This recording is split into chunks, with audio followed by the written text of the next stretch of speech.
The early to mid 1990s was a huge renaissance for the animation industry. Disney was turning out films that were huge critical and box office hits, as well as many hit shows on the Disney afternoon. Warner Brothers was turning out huge hit shows of their own thanks to their collaborations with DC Comics and Steven Spielberg respectively, and Fox was having great success with their children's block, Fox Kids.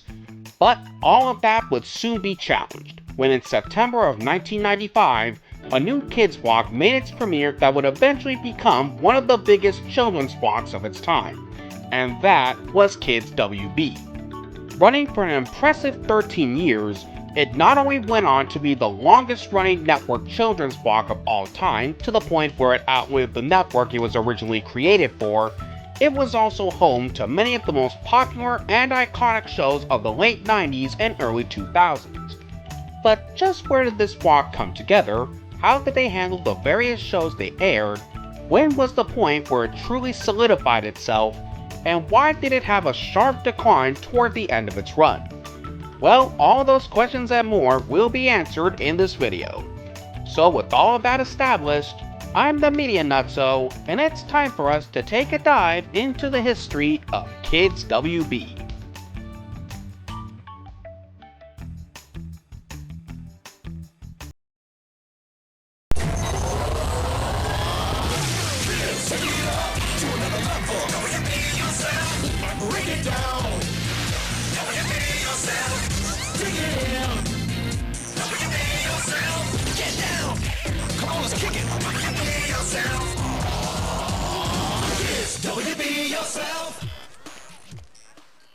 As always, before we actually get things going, we first need to see just how Kids WB came into fruition. Mary Hartless here at the Warner Brothers Studios, where something very big is happening right inside these walls. We've learned that the Warner characters are secretly forming their very own TV network for kids. It all first began in early 1995. At this point in time, the Fox network managed to defy the odds and achieved incredible success, with innovative programming that both pushed and expanded boundaries, and especially after it acquired the broadcast rights to the NFL from CBS, which is widely regarded as the point where Fox officially joined the ranks and became a major broadcast network. But that wasn't the only area they were succeeding at. As I mentioned at the beginning, they were also experiencing great success with Fox Kids, which had become the top-rated network children's block, thanks to having shows such as Animaniacs, Batman the Animated Series, X-Men the Animated Series, and especially Mighty Morphin Power Rangers, which was the biggest children's show airing at the time. However, that wasn't the only event going on in television around that time. Just 2 years earlier, in April 1993, in response to the rapid growth of cable channels, the FCC repealed the Fin-Sin rules, which basically forbade the big networks from owning the shows they aired in primetime or profiting off of them in syndication. As a result, along with wanting to replicate the success of Fox, two new broadcast networks were launched respectively by Warner Brothers and Paramount at the beginning of 1995. The WB Network on January 11th, and UPN, or the United Paramount Network, 5 days later on January 16th. Structured similarly to Fox, in addition to their respective inaugural primetime lineups, they would also program their own network weekday and Saturday morning children's blocks. Just before the WB officially launched, they announced plans to develop a children's block that could effectively compete on the level of Fox Kids for both Saturday mornings and weekday afternoons, which eventually became Kids WB. For the block's bumpers and interstitials, it's fully set in a fictionalized version of the Warner Brothers studio Backlot, and for the first year or two, they have characters from both their animated lineup and certain stars from a few of the WB's primetime shows appearing in them, which also acted as a not-so-subtle way of cross-promotion. We'll return to Animaniacs after these messages. Now back to Animaniacs! It's good to have you home, you Animaniacs, you!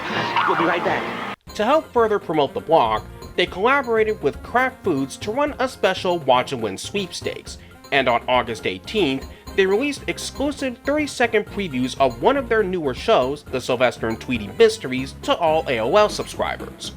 So, after 8 months of extensive promotions and build-up, on Saturday, September 9th, 1995, Kids WB officially made its network premiere. Well, now that we've gone through that relatively short history segment, let's finally take a deep look and see what this block brought to the table. 2 brand new episodes of the Animaniacs! Welcome to Kids WB! For the premiere season, the block's lineup consisted of a mix of new shows and acquired shows. Animaniacs, The Sylvester and Tweety Mysteries, Freakazoid, That's Warner Brothers, and Earthworm Jim. So let's kick this off with the first of the bunch, Animaniacs. Created by Tom Ruegger, it was a variety show comprising of a series of sketches. The Warner siblings, centered on the Warner Brothers, Yakko and Wacko, and the Warner sister Doc, getting into all kinds of wacky mishaps. Pinky and the Brain, about 2 genetically altered lab mice who constantly plot to take over the world. The Goodfeathers, obviously inspired by 1990s Goodfellas, and other segments starring Slappy Squirrel and her nephew Skippy, Buttons and Mindy, Rita and Run, Katie Kaboom, the Hip Hippos, and Chicken Boo.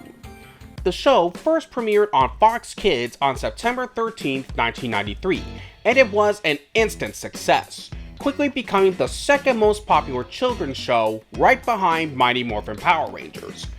It initially ended its run on Fox Kids after its second season, largely due to it having passed the 65 episode mark, but its continuing popularity led to Warner Brothers wanting to produce more episodes, so they brought Animaniacs over to Kids WB for its third season. Next up, we have The Sylvester and Tweety Mysteries. Developed by Faye Whitemountain, the show centers on Sylvester, Tweety, Granny, and the bulldog Hector going around the world solving various mysteries. Though it's really Granny who did all the mystery solving, while Sylvester and Tweety were up to the usual routine of Sylvester attempting to eat Tweety, but getting stopped by Hector. The series was dedicated to the memory of Friz Freleng, who had passed away nearly 3 months before the series premiere. Initially, the episode structure comprised of a single 23-minute mystery during the first season, but was then changed to 2 11-minute ones for the second season onwards. It was also notable for having a large amount of cameos from other Looney Tunes characters, including Daffy Duck, Yosemite Sam, Elmer Fudd, Pete Puma, Cecil Turtle, Merlin the Magic Mouse, Cool Cat, and Colonel Rimfire. The latter 3 were notably the only 7 Arts era characters to make an appearance on the show. Though interestingly, neither Bugs Bunny, Porky Pig, nor Wile E. Coyote ever made an appearance. Now we've got Freakazoid. Created by Bruce Timm and Paul Dini and developed by Tom Ruegger, the series is about Freakazoid, the superhero alter ego of Dexter Douglas, who fights crime in Washington, D.C. with his super strength, endurance, speed and agility, and access to all of the internet knowledge. The idea for the show came about when Bruce Timm was called by Steven Spielberg to help create a new superhero show. After having a meeting where he and Paul Dini also talked about doing a show about the Creeper, Spielberg really liked the idea for the series. Tim came up with the name for the character naturally. As he put it, the name Freakazoid just kind of jumped out at me, I don't know where from. I said, oh yeah, Freakazoid, that might be an interesting name. When Bruce Timm created the character, he initially envisioned it as a serious adventure show with some comedic undertones in the same vein as Spider-Man. But that version never came into being because they kept changing it every time they'd have a meeting with Spielberg up until it became a comedy in the veins of Animaniacs, which Tim didn't have the knack for, and so he dropped out of the project, though he doesn't hold anything against the final show. After Bruce Timm left, Tom Ruegger was brought in to redevelop it from the ground up. While Ruegger's version retained some of Timm's concepts and designs, it was radically altered into being the comedy series that Spielberg wanted it to be from the beginning. From there, Ruegger started writing stories for the show and it made a series of short segments which Spielberg liked, but he also wanted to have longer stories for the series as well. So Ruegger brought on John McCain and Paul Rugg to write more elaborate stories for the show and also figure out what Freakazoid was going to be, to which Rugg answered, "We didn't know and still don't." Now we have Earthworm Jim. Created by Doug TenNapel and developed by Doug Landale and based on the video game series of the same name, the series follows the adventures of Earthworm Jim as he takes on the many forces of evil with his special robotic suit. Up now, we've got the Animaniacs spin-off Pinky and the Brain. I already brought up the premise when I talked about Animaniacs, so I'm not going to repeat myself. I will say though that the duo were inspired by the personalities of producers Tom Mitten and Eddie Fitzgerald, who had previously worked on Tiny Toon Adventures, where the two developed some interesting traits the other crew members picked up on. Mitten always seemed to be scheming about taking over the world, while Fitzgerald comedically agreed, even injecting nonsense words like egad and narf. When Animaniacs was being developed, Bruce Timm drew caricatures of Mitten and Fitzgerald, and then Ruger added the mouse ears and noses. Interestingly, even though the brain was based on Mitten, it was Maurice LaMarche that brought the Orson Welles connection, as he was a big fan of the actor and director, and he had voiced him in the Tim Burton film Ed Wood. When LaMarche came to audition for the character, he quickly saw the resemblance to Welles and just ran with it, which got him the role on the spot. As for Pinky, Rob Paulsen was inspired by British comedies like Monty Python's Flying Circus and The Goon Squad to give Pinky a goofy whack job of a British accent. During their time on Animaniacs, their segment proved to be so popular it was decided to give the duo their own series, though they continued to have shorts on Animaniacs and continued to make cameo appearances. Interestingly, the show was also airing on Sundays in primetime, as it was envisioned as the WB's answer to the success of The Simpsons. Then, those episodes were later rerun on Kids WB. Though, thanks to poor ratings due to the show being up against 60 Minutes on CBS, all future seasons were moved over to Kids WB. Finally, premiering on September 11th, we have That's Warner Brothers. Basically, this was one of the many Looney Tunes compilation shows that were airing around this time, along with the Bugs Bunny and Tweety show. For this one, it would showcase 3 cartoons in each episode, some of which included a handful of the computer colorized shorts that were produced at that time. During its first week on Saturday morning, Kids WB had pulled in a 1.5 share, putting it in 4th place, which wasn't too shabby given that it was a new block. But the final figures were delayed as the result of some stations putting on Fox Kids on Saturdays and moving Kids WB to Sundays. Still though, it was a decent start for the block. For the 1996-1997 season, the block saw the premiere of both Superman the Animated Series and Road Rovers on September 7th. For Superman, which was developed by Alan Burnett and Bruce Timm, the series was a loving tribute to both the classic Superman of the Golden and Silver Ages and the then modern iterations of the character. Warner Brothers have been anticipating a new Superman movie and thus wanted to produce a television series to accompany it. This led to then president of Warner Brothers Animation, Gene McCurdy, to approach Bruce Timm about doing an animated series for Superman. At first, Timm was struggling to come up with the show's visual style, where at one point he considered going for a retro feel in the vein of the classic Fleischer Superman cartoons. However, Timm chose not to go in that direction as he felt he couldn't compete with the perfection of the past, though he did take influence from classic Art Deco, which he described as bright, futuristic, optimistic, ocean liner Art Deco, much more in line with Superman. For the design of Superman in the series, it was inspired not by the comics, but from the 1963 series The Mighty Hercules. At one point, DC had asked Timm to give Superman a mullet, but he outright refused. As for Road Rovers, which was created by Tom Ruegger and Mark Seidenberg, apologies for mispronouncing that, the series is about a group of 5 dogs who are all the pets of world leaders that were transformed into anthropomorphic superpowered dogs called Canis Sapiens, thanks to Professor Shepard with his invention, the Transdogmifier. Unfortunately, there really wasn't much behind the scenes information I could find about this show, so I apologize for this part being shorter than the others.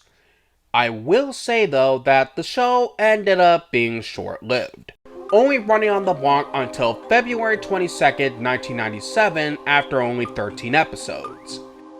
Next, That's Warner Brothers concluded on September 6th, and 3 days later on the 9th, it was relaunched as Bugs and Daffy, not to be confused with the Bugs and Daffy show on Cartoon Network. Then, over a month later, on October 19th, the block saw the premiere of another new animated series, Waynehead. Created by Damon Wayans and inspired by his childhood growing up in the Chelsea neighborhood in the New York City borough of Manhattan, the show centers on Damie Wayne, who is given the nickname Waynehead, a poor child who needs to wear a leg brace to help deal with his clubfoot. Together with his friends, they have to deal with hardships like bullies, but with a sense of humor. Notably, the show was a part of an attempt to offer more diversity to Saturday mornings. It also had some of Damon's siblings in the voice cast, including Sean, Marlon, and their sister Kim. Unfortunately, despite its good intentions, the show ended up being another short-lived series, as it only had one season. The reason why was because, according to Damon Wayans, Warner Brothers felt that the show wasn't black nor funny enough. However, one Warner spokesman, Brad Turrell, countered this, saying that wasn't the case, and that it was really because the show had been pulling in low ratings throughout its whole run. Luckily, it did see a second chance on Cartoon Network, where it reran from 1998 to 2000. Then, on November 23rd, the block saw the debut of the Daffy Duck Show, which acted as the companion to Bugs and Daffy and replaced Freakazoid. For this show, it would showcase 2 Daffy Duck cartoons with a third featuring another character sandwiched in between. By the beginning of the 1997-1998 season, the block would undergo some major changes. On September 1st, a weekday morning edition of the block was added, along with extending the afternoon block by 1 hour, and they also debuted a new series of Backlot bumpers developed by River Street Productions, who would go on to produce more until 2005, and a brand new updated logo, which easily became the most iconic version of the logo, to the point of having several variants and lasting until the very end of the block. As for the shows, the Daffy Duck Show left on August 30th, and Road Rovers and Waynehead were dropped on September 6th. 5 days earlier on September 1st, they picked up reruns of Tiny Toon Adventures and Captain Planet and the Planeteers.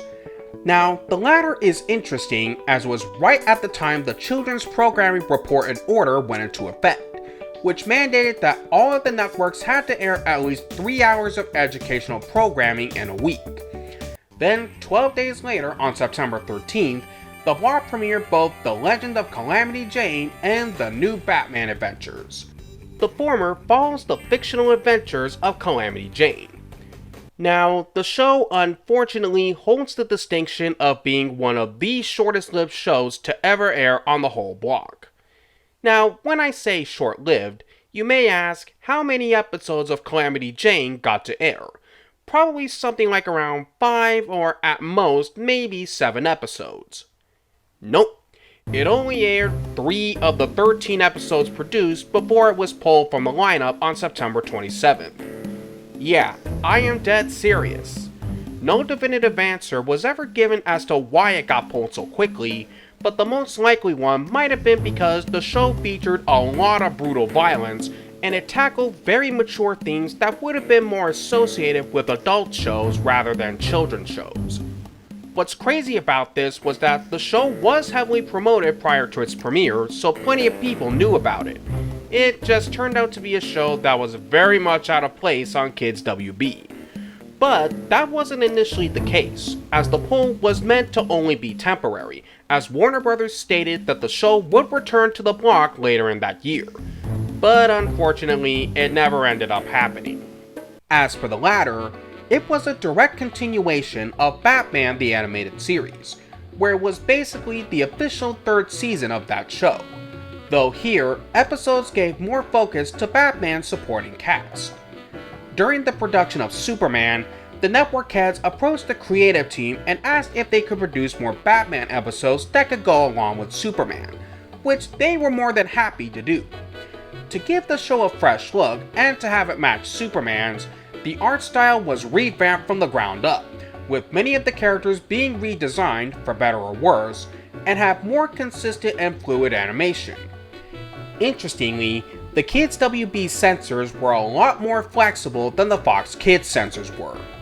With Fox Kids, the crew would get 5 pages of notes of what couldn't be done after every storyboard. Conversely, at Kids WB, they would only get, at most, 2 paragraphs of what they couldn't do. Naturally, the new Batman adventures were paired up with Superman and aired as a 1-hour block called The New Batman Superman Adventures. The next month, on October 11th, the block saw the premiere of Men in Black the series. Developed by Dwayne Capizzi, Jeff Klein, and Richard Reynes, the series is an alternate follow-up to Men in Black, where Agent K didn't retire from the force, Jay is still seen as a rookie, and Agent L, who did not appear in Men in Black 2, serves as the senior staff of the organization, where they continued their mission of monitoring all alien activities on Earth. Unfortunately, there's not a whole lot of behind-the-scenes information about the show's production, so this'll be another short segment. Then 9 days later, on the 20th, Channel UMT3 made its premiere. Created by Jim George and developed by George, John Baskin, and Norman Lear, the series centers on Ogden Ostrich, Holy Moly, and Sheldon S. Cargo as they travel across the globe in a van with their own pirate TV station, UMT3, where it attempts to focus on a specific topic in every episode, but ends up completely diverting from it and shifts to another topic, while also contending with Stickly Ricketts and his henchmen, also known as the Frumps, who try to either shut down the station or increase their own power, but always end up in failure. The series was notably the very last original series Norman Lear was involved in as an executive producer. Then, much later on, the block saw the debut of Invasion America. Created and executive produced by Harve Bennett and Steven Spielberg, set in the early 1980s, a group of humanoid aliens from the planet Tyrus initiate a plan to make contact with Earth. Their leader, Kale Usha, or just Kale, looks into his uncle's project with Earth. But his uncle, the Dragon, states that they ought to invade Earth and take hold of its resources, which Kale refuses, and it results in a full-on civil war.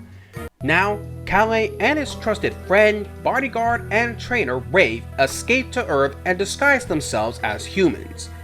While there, he meets and falls in love with the human woman, Rita Carter, and the two eventually get married.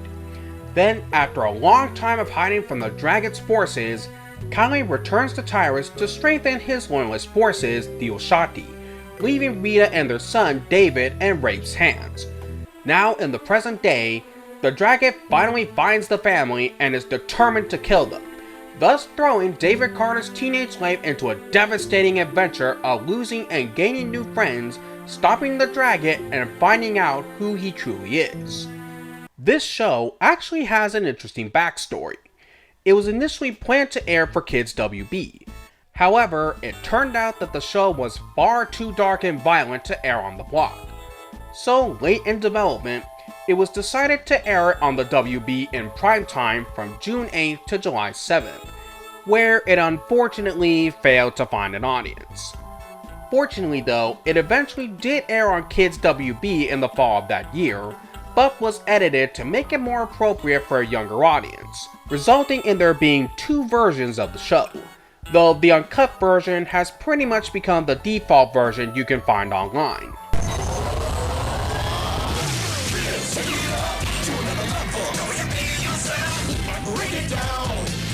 For the 1998-1999 season, Bugs and Daffy and Captain Planet were dropped from the block on September 11th. Then 3 days later on the 14th, the block premiered Hysteria.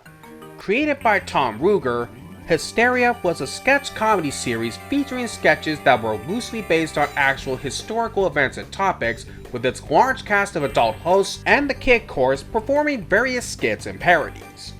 Obviously, the show was created in response to the FCC better enforcing the Children's Television Act. but it was also Warner Bros. Animation's most ambitious show since Animaniacs.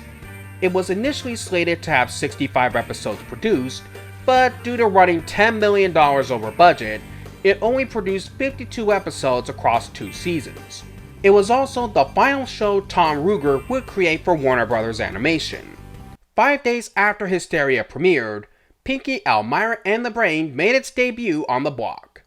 It was basically a retool of Pinky and the Brain, where after Acme Labs was destroyed, Pinky and the Brain are on the run from a man named Wally Faust. The duo eventually find themselves in a pet shop where they take refuge inside a turtle. However, that turtle, along with them, were purchased by Elmira Duff from Tiny Toon Adventures. Now in their new home, Pinky and the Brain continue to plot new schemes to take over the world while also needing to deal with Elmira's constant affections. Now, you might wonder, just where did the idea for this show come from?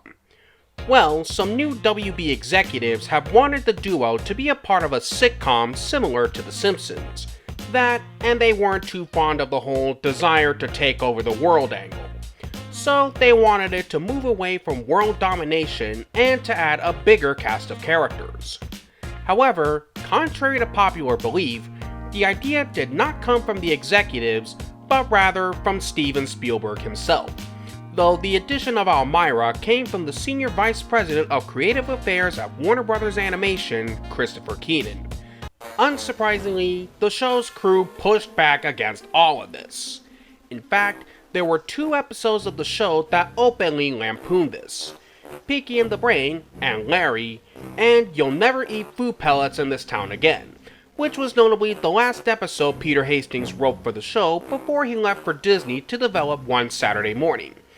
Despite this, the executives remained adamant about changing the show, so the crew had no choice but to move forward with it, which would be referenced with one verse in the theme song. So Pinky and the Brain share a new domain. It's what the network was. Why bother to complain? The show notably marked the final animated series Steven Spielberg would collaborate with Warner Bros. Animation on until the 2020 reboot of Animaniacs. The next month, on October 10th, the block saw the premiere of Brats of the Lost Nebula. Created by Dan Clark, the show follows 5 orphan children, Zadam, his sister Triply, Duncan, Ryle, and Lavana, who are stranded on a planetoid after their home planets were destroyed. While on the search for their families, the Quinn also band together to battle against an evil invading force known as the Shock. The show was rather unique in that it blended puppets created at Jim Henson's Creature Shop and CGI. The final result was mixed to say the least. Not to mention, it was one of the only live-action series to air on the block.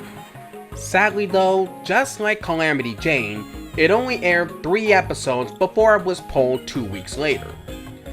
Nearly 3 months later, on January 9th, 1999, Pinky, Elmira, and the Brain was removed from the schedule, and a week later, Kids WB premiered 2 new shows on January 16th, Batman Beyond and the Cat and Birdie Warner Rooney Pinky Brainy Big Cartoony Show.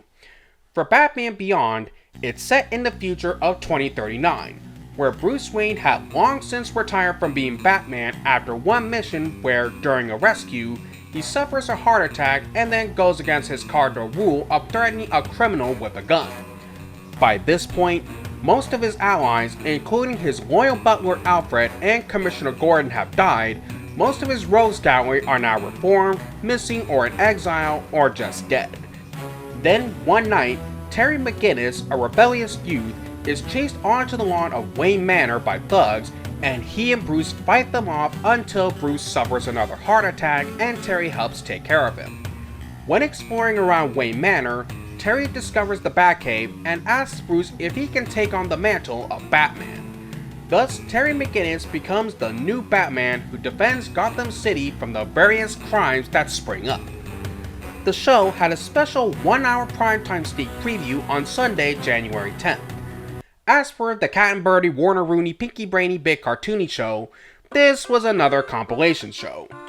Though interestingly, for its first 4 episodes, it ran for 90 minutes, and it showcased classic Looney Tunes shorts with new title cards made, and segments from Animaniacs, Pinky and the Brain, the Sylvester and Tweety Mysteries, and Pinky, Elmira, and the Brain, which is notably how the remaining episodes of the latter were shown. After those initial 4 episodes, it was trimmed down to a 30-minute show. But despite it being another compilation show, it actually performed decently well.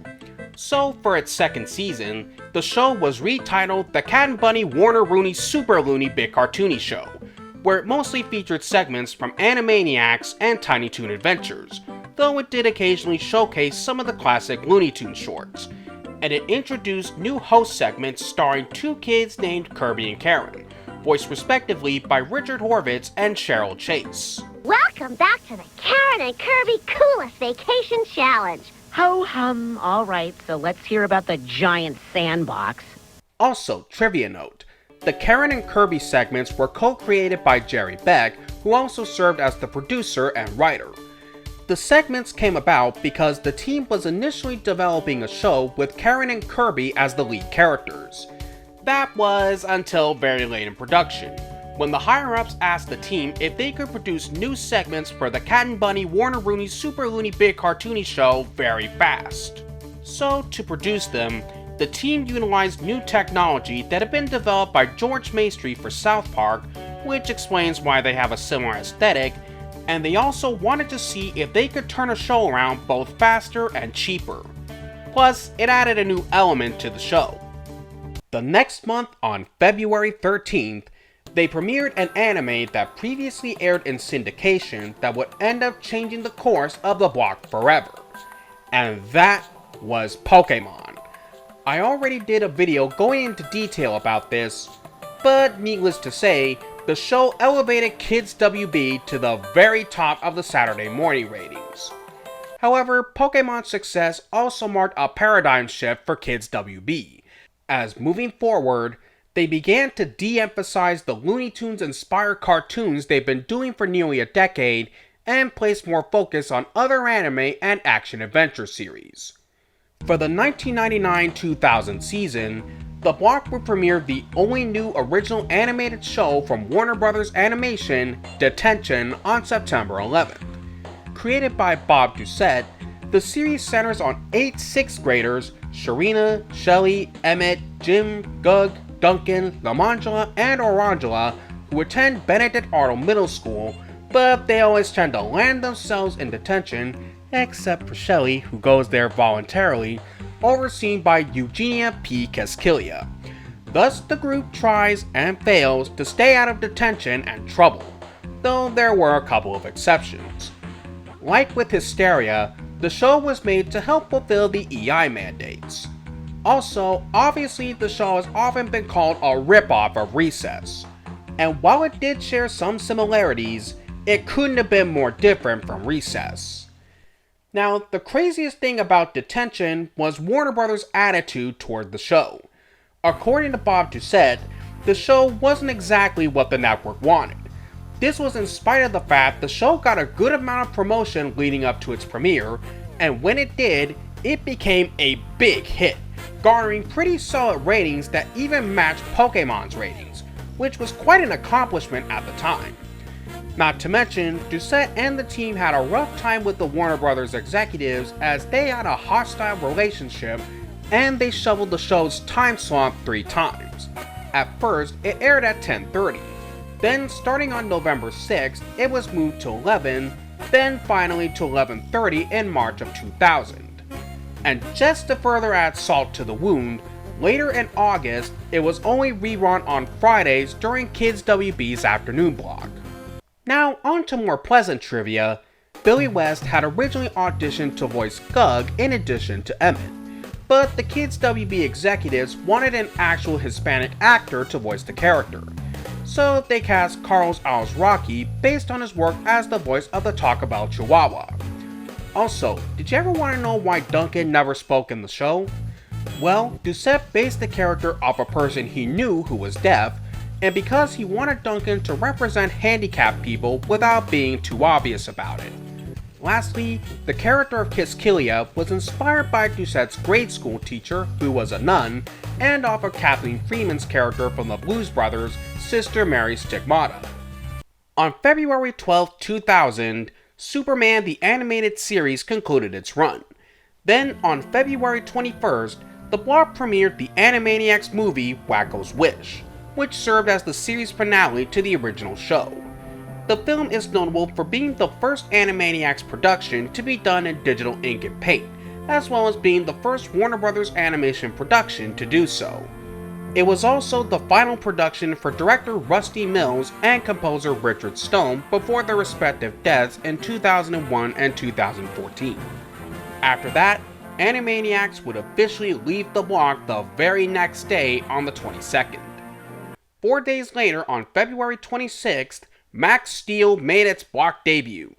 Developed by Greg Weisman and Jeff Klein and based on the action figure line from Mattel, the show is about 19-year-old Josh McGrath, who is an extreme sports star whose adopted stepfather works at a sports equipment manufacturing company. Or so it seems. In actuality, it's a front for a counterintelligence agency called NTEC. When Josh makes an unscheduled visit, which happens during a terrorist attack, he ends up caught in the crossfire and an accident that leaves his body infested with Max nanoprobes, leaving him on the verge of death.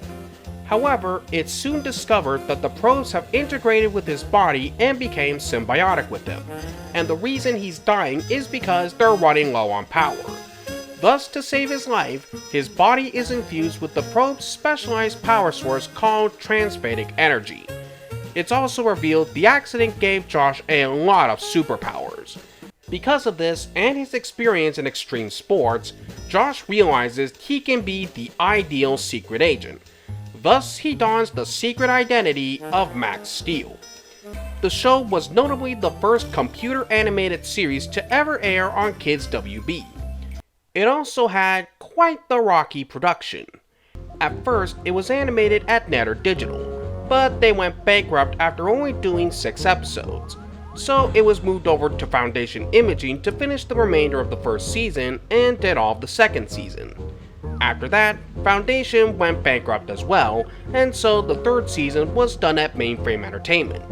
Speaking of, the final season was moved over to Cartoon Network because the WB wanted the show to switch over to traditional animation, which the team was unwilling to do, while Cartoon Network was willing to fund the show as it is. Jumping ahead almost 4 months later, the block debuted the English dub of Cardcaptor Sakura, or just Cardcaptors. Created by the manga group Clamp and set in the fictional Japanese town of Tomoeda, the series centers on Sakura Kinomoto, who accidentally opens a tome containing a deck of cards called the Cloud Cards, as well as awakening the guardian of the cards, Kiro. Now, Sakura is drafted into becoming a card captor, and with the help of her best friend Tomio and later on Sharon, Sakura has to recover and master all of the Cloud Cards before they cause any major trouble. The anime originally aired in Japan on NHK BS2 from April 7, 1998 to March 21, 2000, and it proved to be quite popular. From there, in August of 1999, Nelvana acquired the license to the series and got the Ocean Group to dub the series. Of course, like many anime dubs at the time, it was heavily edited, like changing the characters' names, or pronunciations in other cases, altering Japanese kanji into English text, replacing the original Japanese score with a new one, as well as the sound effects, and removed all mentions of any same-sex relationships. But it otherwise covered all 70 episodes of the show. But that was nothing compared to the version that aired on Kids WB. When the show was brought to the block, it was edited down even further to make the series more action-oriented for a male audience, since at the time they were seen as the largest audience of animation. On top of that, they changed the episode order in order to make Sharon the co-protagonist, which is why the 8th episode, Sakura's Rival, aired first, and they cut every episode that mainly focused on Sakura. As a result, only 39 episodes were aired in America, though it thankfully did end with the show's actual final episode. On July 15th, Pinky and the Brain were dropped from the schedule, then Tiny Toon Adventures left on August 29th, and finally, the new Batman Superman Adventures and the Cat and Bunny Warner Rooney Super Looney Big Cartoony Show were removed from the block on August 31st. With the latter's removal, it marked the end of an era for Warner Bros. Animation that had started with Tiny Toons all the way back in 1990. Near the start of the 2000-2001 season, the block saw the premiere of Generation O. Created by David Hale, Tim Newman, James Primos, and Suzanne Collins, the series is about Molly O, yes, her name really does have an exclamation mark, who is an 8-year-old rock star and the lead singer of the band Generation O, alongside bassist Nub, guitarist Eddie, and drummer Yo-Yo, who just so happens to be a kangaroo. Molly also spends plenty of time with her best friend Chandler and has to deal with her brother Buzz. As this is a series featuring a band, naturally each episode featured an original song performed by the real band Letters to Clear, who also performed the theme song. Originally, the show was going to be titled Molly O, but was changed likely to make it more gender neutral, though it did retain that original title in some regions. Unfortunately, Kids WB didn't exactly give the show the best treatment, as it only aired 4 episodes on Saturday mornings before it was moved over to the afternoon lineup on Fridays for the rest of its run. Though unlike Calamity Jane and Brats of the Lost Nebula, it did air all of its episodes on the block. 2 weeks later, on September 9th, Jackie Chan Adventures made its big premiere. Developed by John Rogers, Dwayne Capizzi, and Jeff Klein, the series focuses on a fictionalized version of Jackie Chan, who is an archaeologist and a highly skilled martial artist who is forced to be content with the existence of magic and the supernatural, as he has to deal with an evil crime organization and other evil forces that spring up and want to steal many ancient magical artifacts. With the aid of his family, his niece Jade, his uncle, his ally Captain Black of the secret organization codenamed Section 13, and other allies he meets along the way that form a team known as the J-Team, they do what they need to do in order to stop the artifacts from falling into the wrong hands. Also, every episode is bookended with interview segments with the real Jackie Chan, where he answers questions about his work and his life. While the show mainly draws influence from Chinese folklore and mythology, it also draws from other folklore and mythologies across the world, including from Europe and from Central America. Notably, many of the characters in the show are based on certain people from Jackie's life. Like Uncle was based on his father and agent, Toru was based on both himself and one of his stunt team members, and Jade was based on an assortment of his nieces. 2 weeks after that, the block premiered Static Shock. Based on the Milestone Media DC Comics series, the show is about 14-year-old Virgin Hawkins living in Dakota City with his family. After getting caught up in a fight with 2 street gangs, Virgil ends up getting exposed to a chemical explosion, later known as the Big Bang, which grants him the ability to control and manipulate electromagnetism. Thus, he decides to use them for good and takes up the alter ego of Static. The idea to adapt the comics into a series goes all the way back to 1993, when DC's then editor-in-chief, Jeanette Kahn, proposed the idea of adapting some of Milestone's comics into animated series. Alan Burnett was brought on to write a pilot episode for a series that would have been similar to X-Men called The New Guard, but that project never materialized. After several other attempts to produce other Milestone projects, eventually Static was the series they went for. Although one of the comics' co-creators, Dwayne McDuffie, was brought on as story editor and writer, he had no direct involvement with the show's development. Given that the series was targeted at preteens and the time slot it was given, many changes were made from the original comics, including aging down the character of Virgil. His friend Richie was not portrayed as homosexual, as well as being Virgil's confidant instead of Frida. Guns weren't shown as much, his costume and how his powers were used were different from the original, and his mother is dead as opposed to alive. The last change was done because the producers wanted to focus on a strong, complex relationship between an African American father and son. McDuffie was concerned about this change in particular, as he originally wanted to oppose the stereotype of black people not having a complete nuclear family, but he later said that it worked out okay, because the crew used the absence of Virgil's mother to create a couple of great stories. Then, 2 months later, on November 4th, X-Men Evolution made its block debut.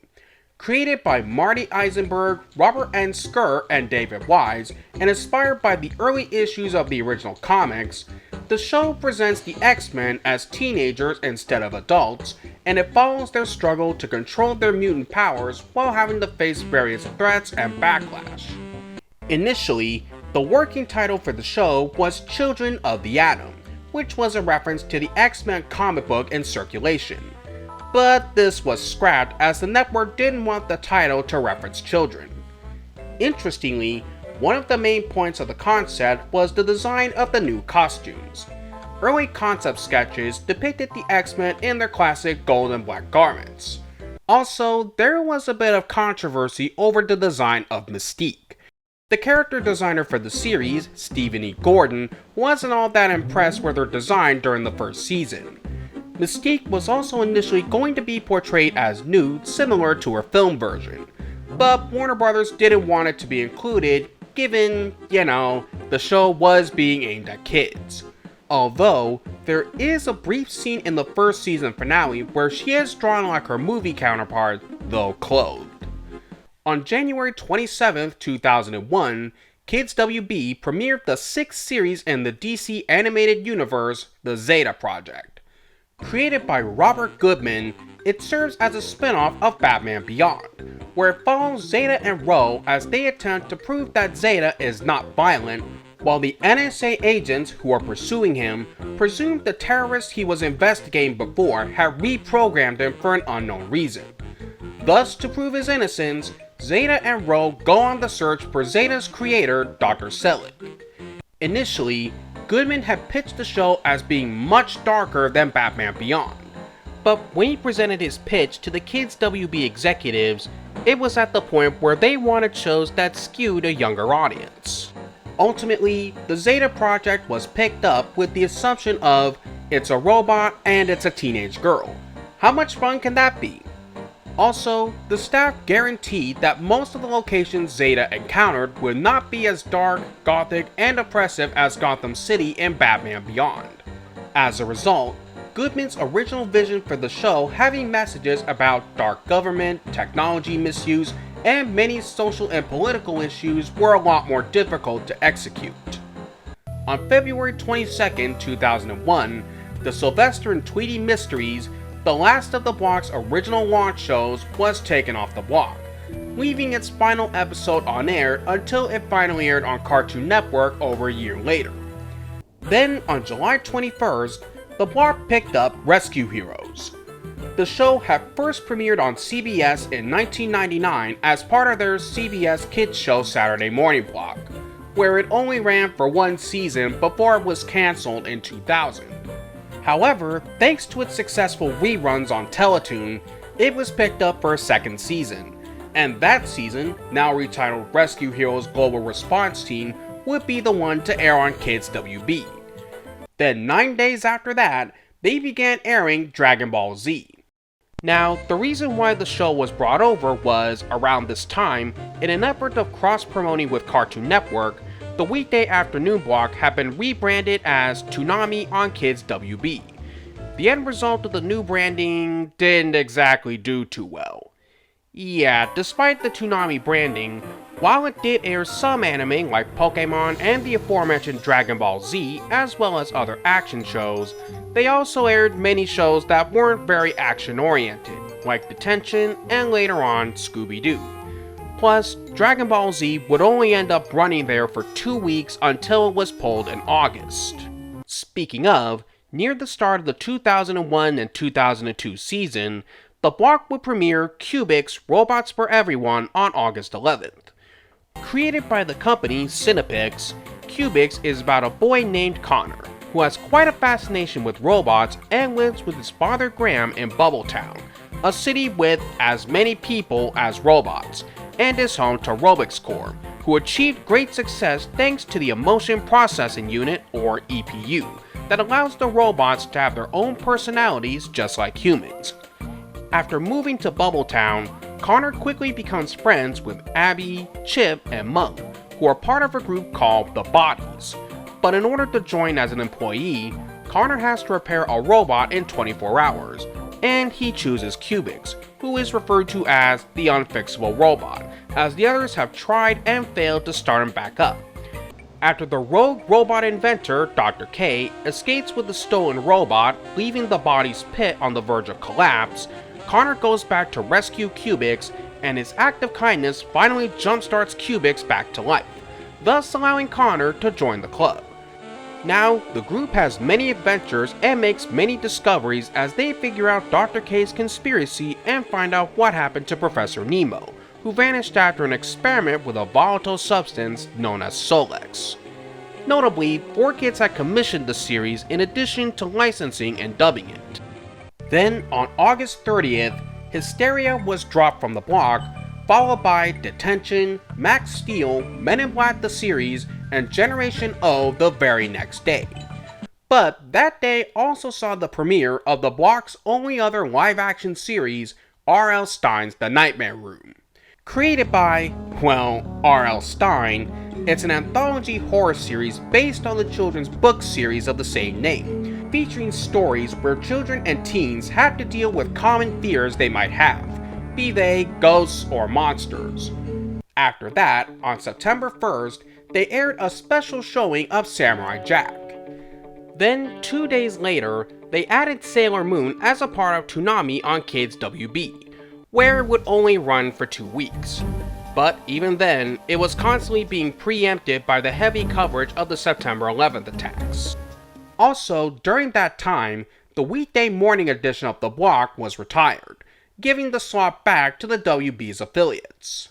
Following that, Batman Beyond would leave the block on September 14th. Then, 15 days later, the block premiered The Mummy the Animated Series and their next anime series, Yu-Gi-Oh!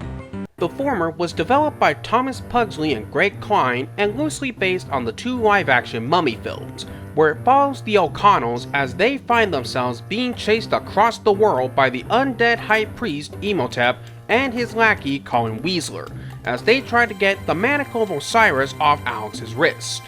This leads them on a journey to search for the only things that can remove the Manacle, the Lost Scrolls of Thebes.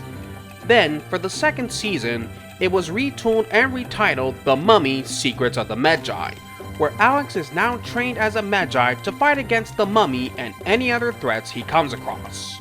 As for Yu-Gi-Oh!, it was created by the late Kazuki Takahashi. Adapted from the Shonen Jump manga of the same name, the series centers on Yugi Moto, who, after solving the ancient Millennium Puzzle, inherits the spirit of an ancient Egyptian pharaoh. Now, he, along with his friends, must help the pharaoh uncover his ancient past while also handling conflicts through playing the popular battle card game Duel Monsters. Seeing as 4Kids dubbed it, a lot of localization was in play. In addition to Americanizing most of the characters' names, the sound effects and music were replaced, any Japanese text was blurred out, guns were edited out, and of course, the look of the cards were changed. Now, that last one was mainly because the FCC had strict rules about showing real products in kids shows, and if they were left unedited, it would legally be considered an infomercial.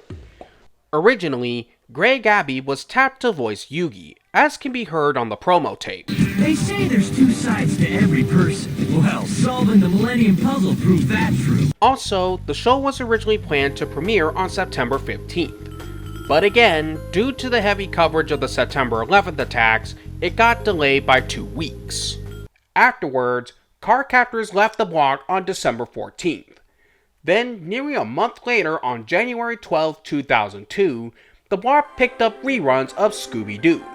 However, it wasn't just Scooby-Doo Where Are You? There was also the new Scooby-Doo movies, the Scooby-Doo Show, Scooby-Doo and Scrappy-Doo, and the new Scooby and Scrappy-Doo Show, all collectively under the same banner, making them the oldest shows to air on the block. Then, The Nightmare Room was dropped on March 16th, and jumping forward 2 months on May 25th, Phantom Investigators made its debut. Created by Stephen Holland and Josephine T. Wang, the series centered on 4 13-year-olds, Demona, Jericho, Casey, and Kira, a group known as the Phantom Investigators, whose main job is to solve supernatural mysteries that occur all over San Francisco, be they ghost hauntings or demon encounters. When the show premiered, it was a hit with critics and audiences and quickly became the highest rated show in the 11:30 time slot. However, there was a problem. You see, around this time, Kids WB had gained the status of being the #1 block with boys, and Phantom Investigators began to do better with girls than boys. This made them get cold feet as they didn't want to lose that status. This was in spite of the fact the whole reason Kids WB picked the show up was because they wanted to gain more female viewers, which they got. As a result, only 6 of the 13 produced episodes aired on the block, ending its run on June 29th. To make matters worse, after it was cancelled, Sony cut the funding, killing off any chances of the show getting a reprieve. On the same day as Phantom Investigators, the block picked up reruns of the Powerpuff Girls. Notably, there were a few episodes from the 4th season that premiered here first before they did on Cartoon Network. Also, it was only picked up as a means of cross-promoting the then upcoming release of the Powerpuff Girls movie. The show would run on the block until July 13th. Also, around this time, the Toonami on Kids WB branding had been dropped from the weekday afternoon block. Near the start of the 2002-2003 season, the Zeta Project was cut from the block on August 10th, then a week later on August 17th, the block premiered Mucha Lucha. Created by Eddie Moore and Lily Chin, the series is set in the fictional town of Luchaville, which is so dedicated to Lucha Libre, almost everybody wears a costume and never takes off their masks, and it mainly focuses on 3 friends, Ricochet, Buena Girl, and The Flea, as they struggle while attending the foremost world-renowned international school of Lucha. Also, everyone has their own signature move, and they transform in relation to the name of the move. When the show was initially being pitched to Kids WB, it ran into a snag, as the executives didn't want any actual wrestling shown as it seemed too violent. However, Lily Chin drew visual guides to show that wrestling was really more choreography than an actual form of violence. Also, while Mucha Lucha wasn't the first fully Adobe animated series, as a couple have been made online years before, it was the first to be specifically produced for television, which would pave the way for many others to come. Interestingly, looking at the original pilot, it was quite different from the actual show. First, it was initially called Lucha School, but also, Ricochet's costume was originally purple. The Flea was originally named La Cucaracha, which explains his lack of hygiene and why his costume looked more like a cockroach. Buena Girl was initially Super Nina, Masked Dog was the Flea's pet, and there was a 4th member of the group named Cyclone that didn't make it to the final show. Then, nearly a month later, the block debuted What's New Scooby-Doo and Ozzy and Drix on September 14th. The former was a modernized update of the original Scooby-Doo Where Are You?, where Scooby-Doo and the gang travel across the world solving various mysteries, but now utilize the latest technology of the time. The show was the first new Scooby-Doo series since 1988's A Pup Named Scooby-Doo, as well as the first Scooby production where Frank Welker took over from the late Don Messick as the voice of Scooby, Grey Griffin as Daphne, and Mindy Kahn as Velma. It also marked the return of Casey Kasem as the voice of Shaggy. Notably, when the show was picked up, it initially had the working title All New Scooby-Doo The Animated Series. Also, it didn't use any of the classic Hanna-Barbera sound effects and instead used all new original ones. It was also the first Scooby-Doo series to be produced in 16:9 widescreen. though like many other shows at the time, it was cropped to 4:3. As for the latter, which was developed by Alan Burnett and Mark Hyman, it was a spin-off of Osmosis Jones, where in an alternate continuity, after being sucked up in a mosquito bite while fighting a virus, Ozzy and Drix get transferred from their home in the city of Frank to a new home in the city of Hector, where they continue to fight the various viruses that enter Hector, be they fevers, allergens, or invasive bacteria. The funny thing about the show is that when Osmosis Jones was released in theaters in 2001, it was a huge box office bomb, not even making half of its $70 million budget. However, it did find a new life on home video, where it sold pretty well. So with its newfound success, Warner Bros. Decided to move forward with one of their original plans of creating an animated spin-off series, though this would be fully animated as opposed to be a live-action animated hybrid like the movie was. Another notable aspect that changed from the film was the voice cast, where Phil LaMarr took over from Chris Rock as Osmosis Jones, and Jeff Bennett took over from David Hyde Pierce as Drix. Then, on December 23rd, they broadcast the Christmas special Grandma Got Run Over by a Reindeer, which had originally premiered in 2000.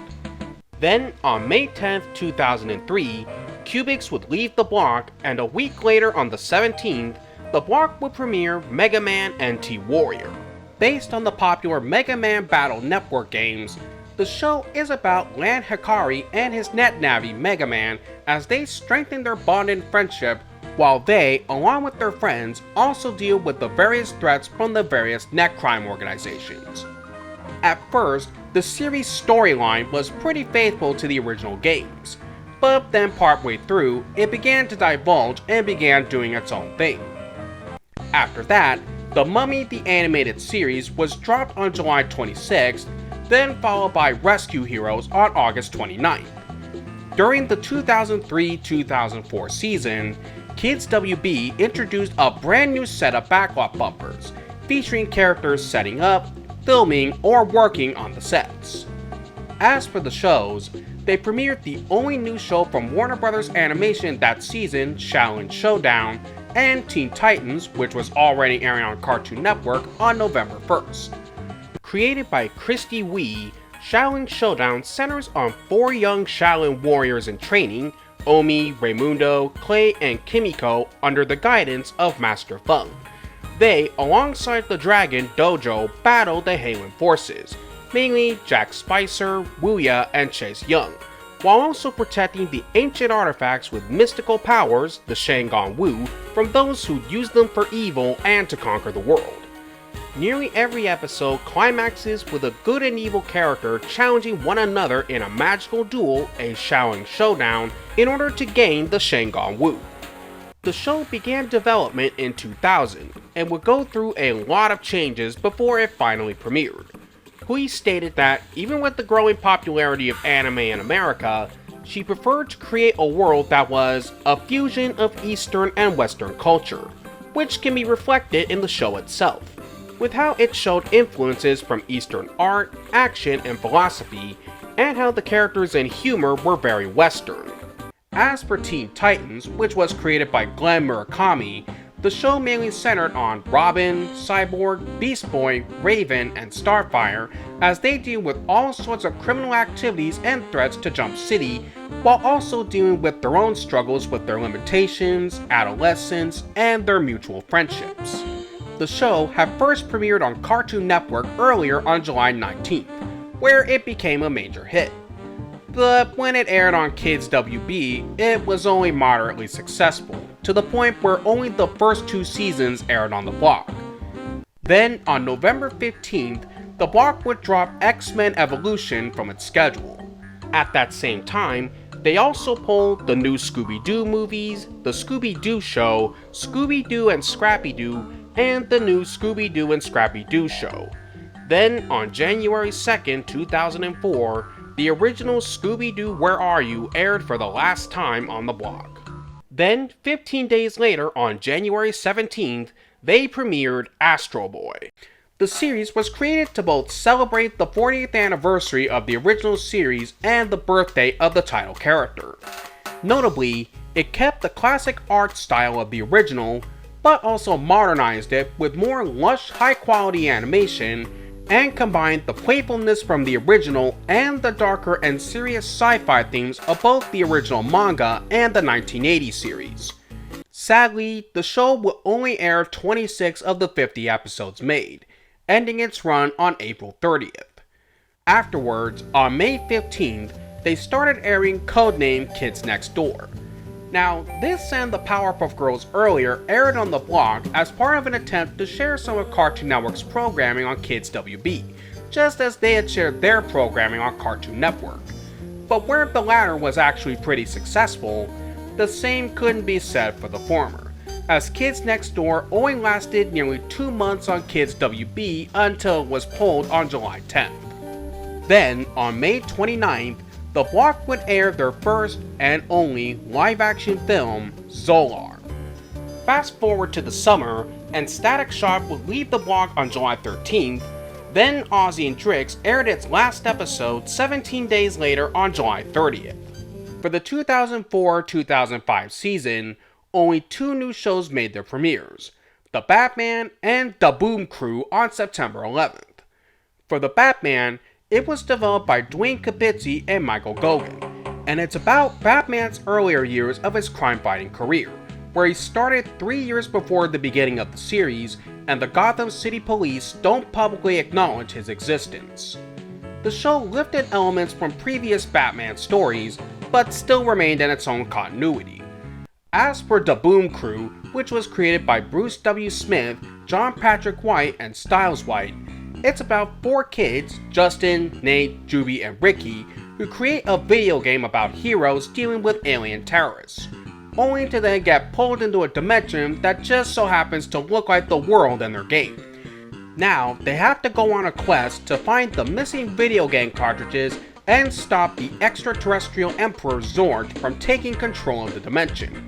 Unfortunately, the show ended up being another short-lived runner on Kids WB, as only 4 of the 13 produced episodes would air before it was pulled on October 2nd. Then, on January 22nd, 2005, the block saw the broadcast premiere of Pokémon Destiny Deoxys, which would go on to deliver the best ratings the block had seen from the anime since 2003. Then, 3 months later, What's New Scooby-Doo and Teen Titans were taken off on April 16th, followed by Mucha Lucha on May 28th. Then, on June 4th, the block debuted a 1-hour sub-block called The Pillhead Hour, where they would premiere the final new episodes of Jackie Chan Adventures.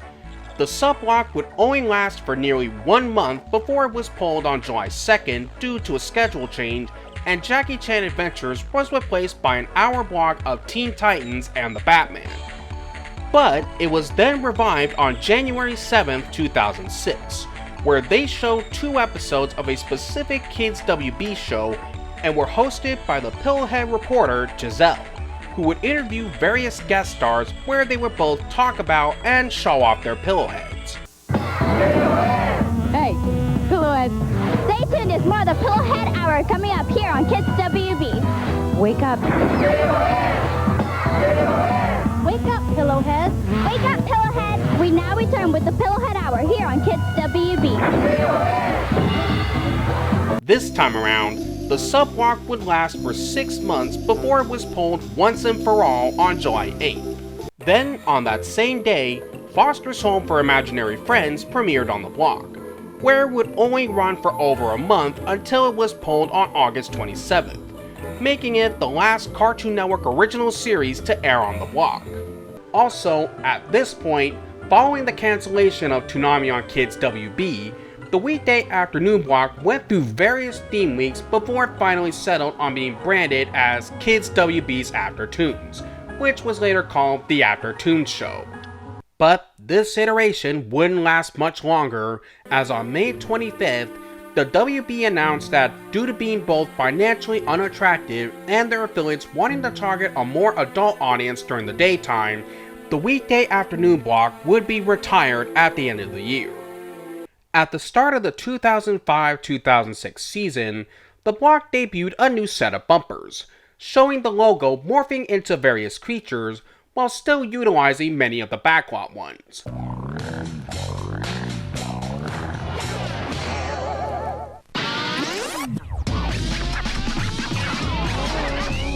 They also premiered 3 new shows on September 17, Coconut Fred's Fruit Salad Island, Lunatics Unleashed, and Johnny Test. For Coconut Fred, which was created by Sammy Orietti and Don Oriolo, the series is set on a tropical island inhabited by fruit, where they enjoy their time without a care in the world. However, they have to share it with Coconut Fred, a whimsical but also blissful and foolish coconut with the ability to conjure up anything he thinks up. Okay, let's get the obvious thing out of the way. Yes, the show was Warner Brothers' attempt to replicate SpongeBob SquarePants, with the show's tropical setting and the main character being happy-go-lucky and unintentionally troublesome. It was to the point where Coconut Fred's voice actor, Rob Paulsen, called it a knockoff and said it was his least favorite character to voice, though he was paid well for it. Now, here's the most amusing bit about the show. At one point, it was going to be pitched at Walt Disney Television Animation. Let that sink in for a moment. Then there was Lunatics Unleashed, developed by Christian and Yvonne Tremblay. Set in the year 2772, a meteor has struck the planet city of Acmetropolis, but rather than destroying it, it knocked the planet off its original axis when it landed in a harbor. Then, the meteor gives off large waves of supernatural energy that drastically alters the genetic codes of many nearby citizens, granting them unique superpowers. With the guidance of Zadavia, 6 individuals are brought together to become a team known as the Lunatics, and use their powers to battle against any threats to the citizens of Acmetropolis. By the way, the Lunatics just so happen to be the descendants of the original Looney Tunes. When Christian and Yvonne first conceived of the idea for the show, it was originally called The Lunatics, and when it was pitched to Sandra Schwartz, the then president of Warner Brothers Animation, and the then head of Kids WB, David Janellari, they both loved the pitch, and after showing it to a kids focus group, it was given a formal production commitment. Janellari even called it a great way to take the classic Looney Tunes franchise that had been huge with audiences for decades and bringing it into the new millennium. The show was first unveiled in February of 2005 with a promotional short that showcased the characters with early designs and names, like Zadavia was originally Maxima, Ace Bunny was Buzz and also had bug teeth, Slam was Spaz, you could guess why that was changed, Rev was Roadster, as well as being colored blue instead of red, and Tech was Slick. Needless to say, upon the announcement, this was met with quite a negative response from Looney Tunes fans. It was so bad, a petition was made demanding the Lunatics designs be changed, which ended up gathering over 220,000 signatures. It garnered so much of a response, Warner Brothers Animation issued a statement saying that the drawings were just early designs and that they had been modified with softer, less imposing features. Surprisingly, despite the polarizing reception, the show turned out to be a big hit, ranking as the #1 show on the block. So much so that Warner Brothers even called it their breakout hit. Last but definitely not least, we have Johnny Test. Created by Scott Fellows, the show revolves around 11-year-old Johnny Test living with his family, his super genius scientist twin sisters, Susan and Mary, their parents, Hugh and Lila, and his intelligent talking dog, Dookie, in the town of Pork Belly.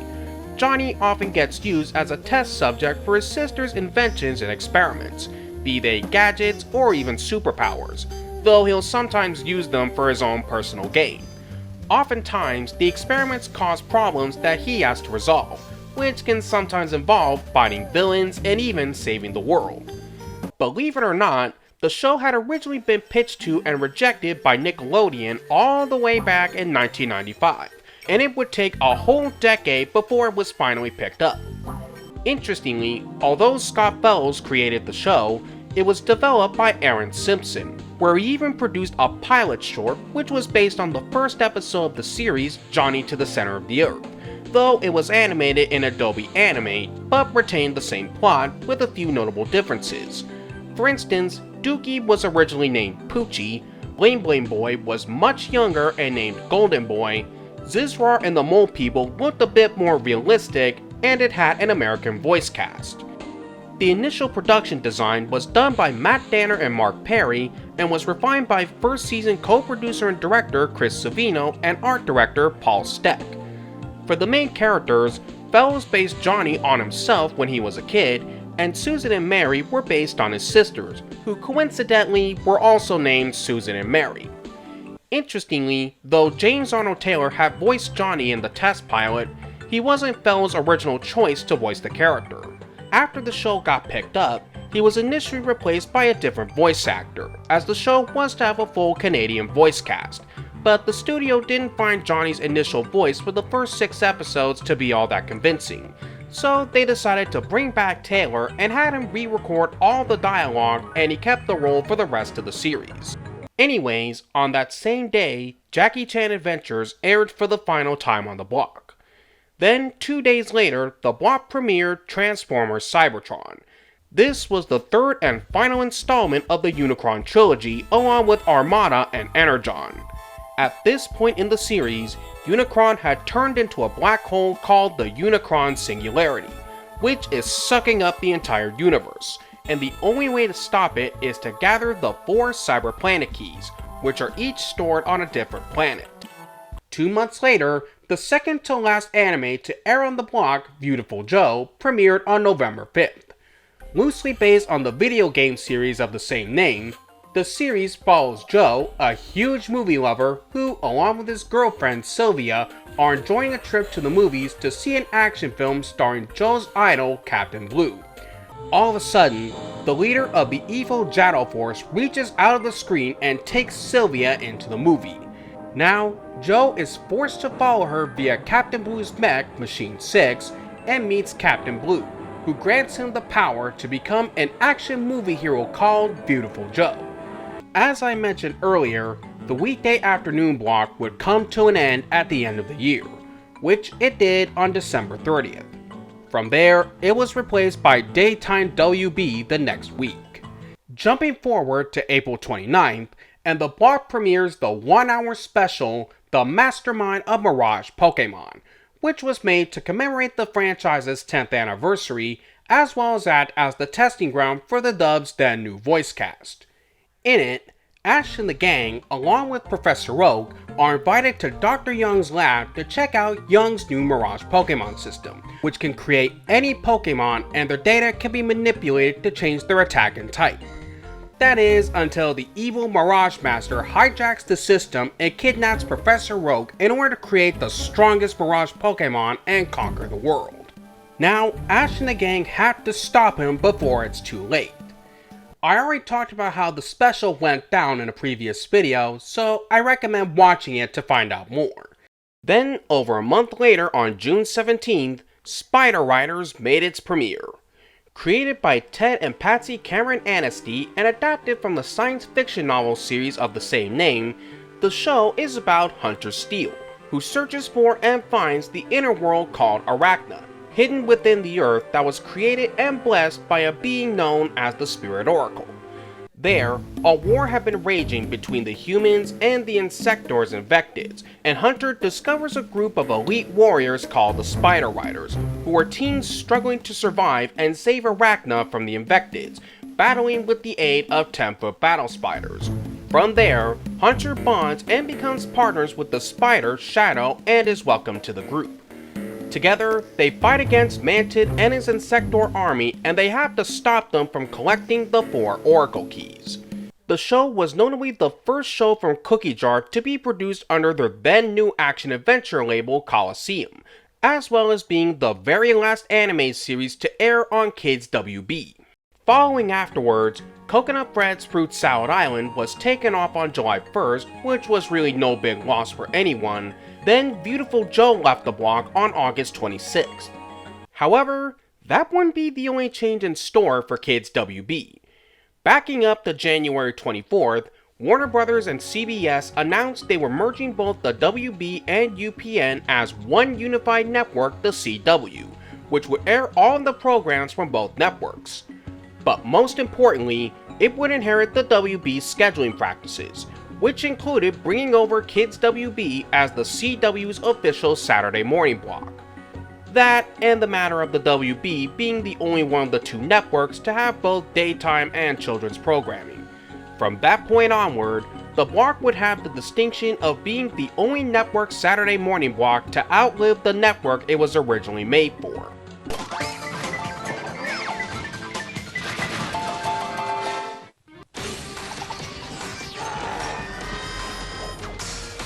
By the beginning of the 2006-2007 season, Yu-Gi-Oh! Would leave the block on September 2nd, followed by Pokémon 14 days later on the 16th. Then, the following week, Kids WB made its debut on the CW. As for the bumpers, they retired the studio backlot ones altogether and brought in more of the alter ego ones, along with introducing new ones featuring an anthropomorphic robotic water tower.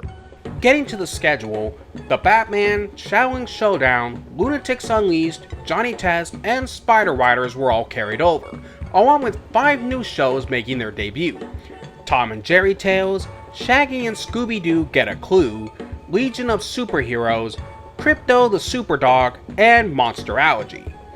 For Tom and Jerry Tales, it was a modern revival of the classic Tom and Jerry cartoons, with each episode playing 3 shorts each. Notably, it was the first Tom and Jerry show produced by Warner Bros. Animation after they purchased Turner Broadcasting way back in 1996. It was also the last Tom and Jerry project to involve Joe Barbera, who served as the executive producer before his untimely passing on December 18, 2006. Next, there's Shaggy and Scooby-Doo Get a Clue. Developed by Ray De Laurentiis, in this show, Shaggy inherits $1 billion from his Uncle Albert, who's gone missing. With this new inheritance, Shaggy upgrades the Mystery Machine to be able to transform into a number of different vehicles. Welcome, guests! It's okay, Scoob. It's just Roby. Then, they discovered that Uncle Albert was being pursued by the evil Dr. Phineas Fives, who wants to steal the nanotechnology Albert invented and take over the world. However, that technology has now fallen into Shaggy and Scooby's hands, as the top secret nanotech formula was mixed in with the Scooby snacks, and when they're consumed, they grant temporary superpowers. Now, Shaggy and Scooby have one mission: to stop the evil plans of Dr. Fives and save the world.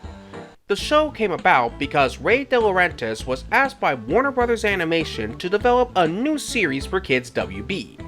However, due to internal struggles, De Laurentiis was only allowed to use characters from the Hanna-Barbera library, and he was offered Scooby-Doo, since at this point, What's New Scooby-Doo had wrapped production and had been seen as being too similar to the original series, so they wanted something more broad.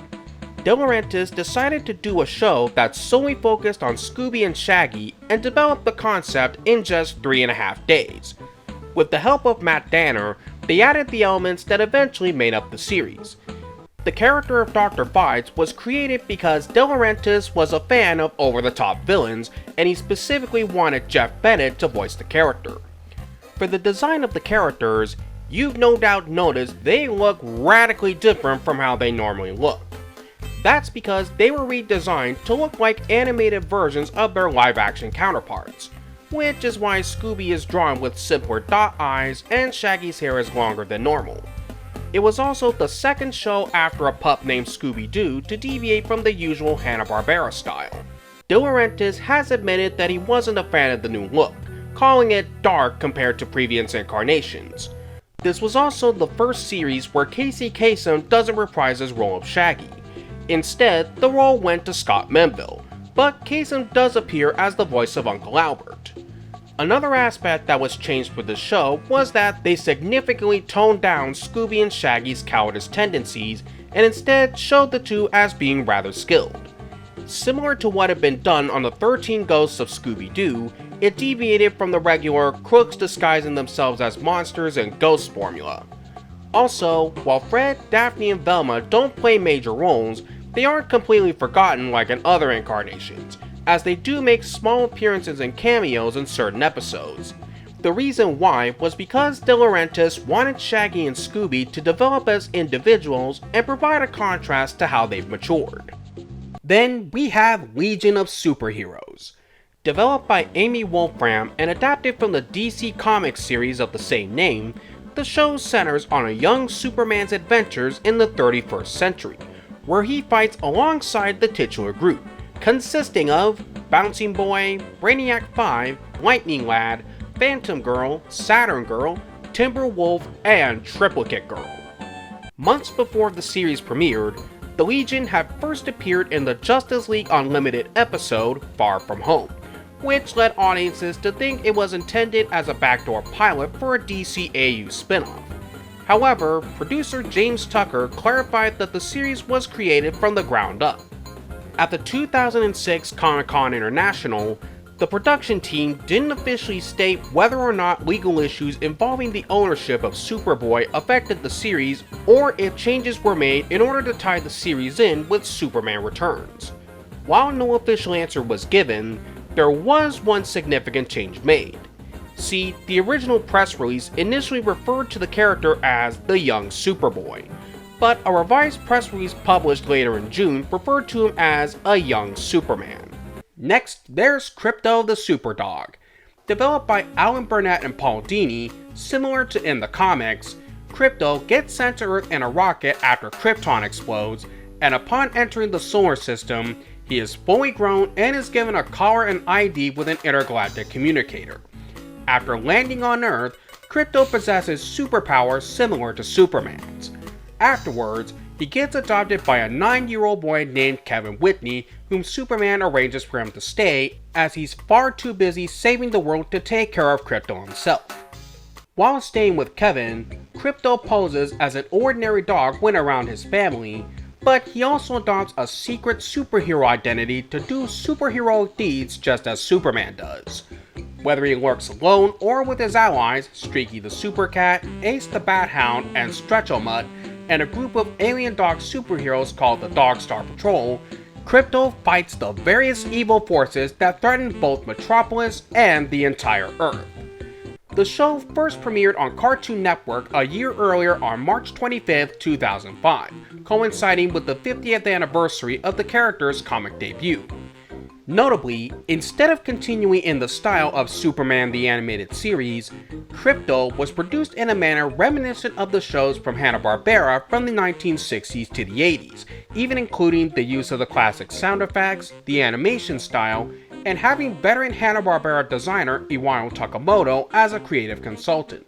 Also, unlike many other DC productions, the show was recorded in Canada as opposed to America. Lastly, when the show aired on the block, it was labeled as an educational program, so it was placed in the 7 to 8 AM time slot. Finally, there's Monster Allergy. Created by Katia Santomo, Francesco Artabani, Alessandro Barbucci, and Barbara Canepa, and based on the Italian comic series of the same name, the show centers on young Ezekiel Zick, who suffers from various allergies and has the ability to see invisible monsters living among them. With the aid of his best friend Elena Potato and his talking cat Timothy, Zick hopes to hone his powers so he can one day become a monster tamer just like his dad. Jumping forward to March 31st, 2007, and both Monster Allergy and Spider Riders are officially dropped from the block. With the latter's departure, the last of the anime has gone. But those wouldn't be the only changes in store for Kids WB, and not exactly for the better. By this point in its run, the block had become a shadow of its former glory. Oh sure, the block overall was averaging a .98 rating and was still the #1 rated network Saturday morning block, but that unfortunately no longer mattered, as Saturday mornings weren't a top priority for the big networks anymore.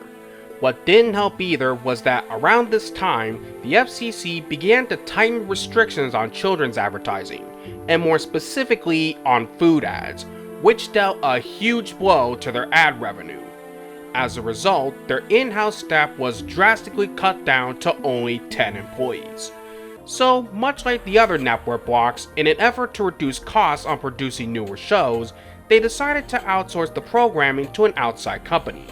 In this case, they went with Cookie Jar Entertainment, who they've been working with on the second season of Johnny Test and had co-produced Spider Riders. At the start of the 2007 and 2008 season, Shaolin Showdown, Crypto the Superdog, and Lunatics Unleashed were dropped from the block on September 15th. And beginning the following week on the 22nd, they would debut a whole new set of bumpers, where everything is presented like comic book panels, but they also integrated the alter ego logos and the robotic water tower. But those wouldn't be the only things in store for this season, as 4 new shows premiered on that day: Will and Do It, Magi Nation, Eon Kid, and Skunk Fu. Starting with Will and Do It, which was created by Andrew Nichols and Daryl Vickers, it's an educational preschool series starring Do It, a green frog with the magical powers to shapeshift and change his size, and is the pet and best friend to the 6-year-old Will, who's willing to try anything, with Do It providing the support and motivation he needs to overcome any challenge. Interestingly, the show was originally titled The Pond, and in the original pilot, Will was going to be 5.5 instead of 6, while his brother, Fred, was initially much nicer to Will than he would be in the actual series. Do It would have had Do It as a catchphrase. The Crow Bottom Boys would have swapped between being regular toads and anthropomorphic a la Michigan J. Frog, as well as having a 4th member of the group playing the violin, and there was meant to be a red fish among the grotto creatures. Lastly, I should bring up that Do It is the mascot for the children's personal care product line Kids Can Do, and still remains the mascot to this day. Next up is Magi Nation. Developed by Shelley Hoffman and Robert Pincombe and based on the trading card game Magi Nation Duel, in the Moonlands 3,000 years ago, the Shadow Magi, Agram, was sealed inside the planet's core by the core glyph and the Dreamstones that provide its power. Now, Agram plans to escape by using his Shadow Geysers to weaken his prison and bring the Moonlands under his control. Only a Magi, known as the Final Dreamer, can stop him. One day, a boy from Earth, Tony Jones, is summoned to the Moonlands as he's believed to be the Final Dreamer. Now, he joins up with the apprentice Magi, Eden, and the Shadow Stalker, Strag, on a mission to gather all of the Dreamstones before Agram is set free. With the use of the Book of Elders, the trio travel across the Moonlands while also combating the forces of Agram and gain an ever-growing collection of dream creatures from the Moonlands they visit. While the show drew many of its elements from the original card game, it also drew elements from the 2001 Game Boy Color video game. Mainly the character of Tony, who was changed from being a blonde to having brown hair, and the plot element of him being transported to a new world. When the show first began development, it was originally planned to be a CGI animated series. Unfortunately, it languished in limbo for 6 years before the show was finally produced, albeit with a more anime-inspired look. On an unrelated note, here's the funny thing about the original Magi Nation Duel. When the card game was conceived, it was designed to be a bridge for those that were growing out of playing Pokemon, but not quite ready to handle Magic the Gathering. Ergo, the fact Kids WB picked this show up over a year after they dropped Pokemon can't be coincidental. Then we have Eon Kid. Created at Daiwan CI, Design Storm, Screen 23, TVE, BRB International, and Manga Entertainment, the series is set in a futuristic post-apocalyptic world, where a boy named Marty finds a legendary artifact, the Fist of Eon, which bonds to his arm and grants him the power to become the Eon Kid. With the aid of the friends he makes along his quest, he faces the forces of the evil general in a war that will decide the fate of the world. Not a lot of facts or behind the scenes info out there about this show, except for one bit. In some countries like South Korea and Italy, the show is called Iron Kid. I'm guessing it was changed for the US so that it would make more sense, as again, the item is called the Fist of Eon, and so that it didn't sound like it was a spin-off of Iron Man. Finally, there's Skunk Fu. Created by Aiden Hart, the show follows the adventures of Skunk training in martial arts with his Kung Fu master Panda, along with the support of Rabbit, Fox, and Pig in order to protect their home valley from Dragon, who used to be good and protected the valley until he was punished by Heaven for his arrogance, to which he blames the residents for. Now he plans to destroy the valley with the aid of Baboon and his army of monkey ninjas, but they then proceed to get beaten by Skunk and his friends every time. Notably, this was Cartoon Saloon's first foray into television animation. Also, there was a film planned to be made called Exit the Dragon, which was intended to be the second season to the point of being promoted on Cartoon Saloon's website. However, for one reason or another, the project was cancelled. Also around this time, the block started airing a short interstitial series called The Thumb Wrestling Federation, produced by Animation Collective, which had first aired on Nicktoons Network on April 3rd, 2006. Then, on December 1st, they brought back Teen Titans to the schedule, which only lasted for 4 months until it left again on March 1st, 2008. After that, The Spectacular Spider-Man made its premiere on March 8th. Developed by Victor Cook and Greg Weisman, the series follows Peter Parker, who struggles to balance his responsibilities as Spider-Man with the problems in his personal life. Uniquely, each season took place over a semester, with the first one running from September to November, and Season 2 ran from December through March. The series was first announced in July of 2006, and was planned for a 2007 release on DVD, with it formatted to have 3 episodes each on 4 discs while being internationally distributed on television by Sony. However, these plans changed when Kids WB announced they picked the show up on June 18, 2007 and was slated for an early 2008 premiere. For the show's art style, it was more simplified than previous incarnations, but still retained the iconography. The reason why was to ensure that Spider-Man would move as he should and to replicate the fluidity of the Sam Raimi movies. When it came to adapting the comics, Weisman stated the producers followed what they called the 5 C's: contemporary, cohesive, coherent, classic, and iconic. He also mentioned that the advantage of hindsight allowed the show to be more coherent and cohesive compared to the original comic continuity, which contained considerable duplication, a false start here and there, and conflicting interpretations. Weisman also studied all of the characters in order to find their core essence, and the show often combined characters and storylines when necessary for the sake of coherence.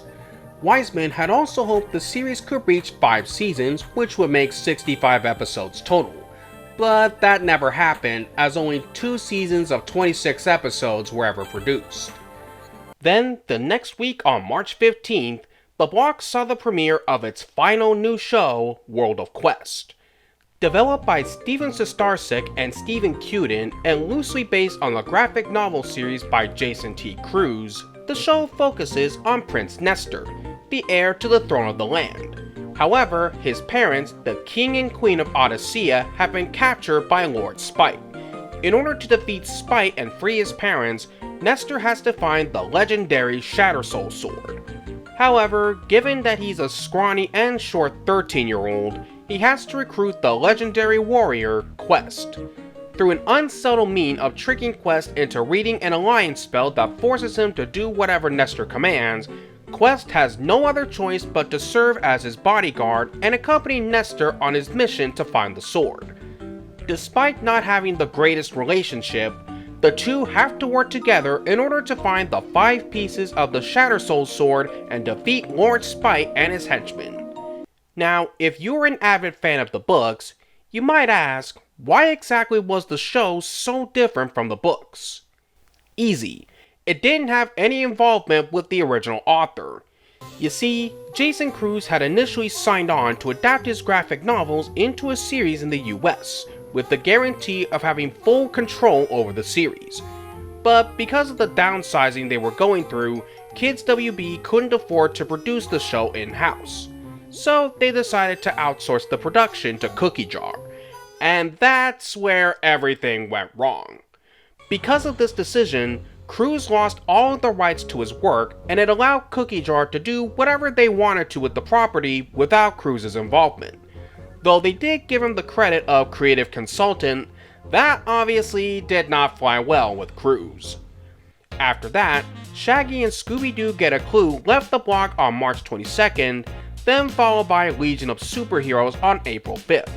However, even with the shows they still had going, they would not be enough to help keep Kids WB around for much longer. Back on October 2nd, 2007, through a joint decision with Warner Brothers and CBS, it was announced that Kids WB would be cancelled, mainly due to both the competition from the cable networks and the stricter children's advertising limits, and that they would sell the slot to 4Kids Entertainment. And so, Kids WB aired for the final time on May 17, 2008, and was replaced by the CW4Kids the very next week. So, is this where its story officially ends? Remarkably, no, because on April 28th, just a month before the block shut down, Warner Brothers announced that they were relaunching both Kids WB and the WB as online networks. The Kids WB network would consist of 5 sub-channels: the main Kids WB, Kids WB Jr., Scooby-Doo, Looney Tunes, and 2 websites for DC Kids, DC Hero Zone and DC Beyond. Also, the online portal absorbed most of the children's programming from Into TV after that service shut down. For a while, it seemed to be going well. That was until 2013, when the service was scaled back significantly and most of the archived content was taken off. Then, on May 17, 2015, the site was split up into 3 sites: DCKids.com, LooneyTunes.com, and ScoobyDoo.com, all of which were grouped as WB Kids sites. And with that, it marked the end of 20 years of Kids WB as a brand. Admittedly, that was an unexpected path it took, but it's no less interesting. Now yes, it was sad that the block came to an end, and it probably should have had a more ceremonious conclusion like the WB had, but it was clear that its time as a block was just about up. Thanks to the tightened restrictions on children's advertising draining their ad revenue and the stronger cable networks' offerings, they could no longer effectively compete on that level like they did years earlier. With that said though, Kids WB enjoyed quite an incredible run during its time, bringing many of the most iconic animated series to ever hit television, and a branding that would live on even long after it ended its original run on television.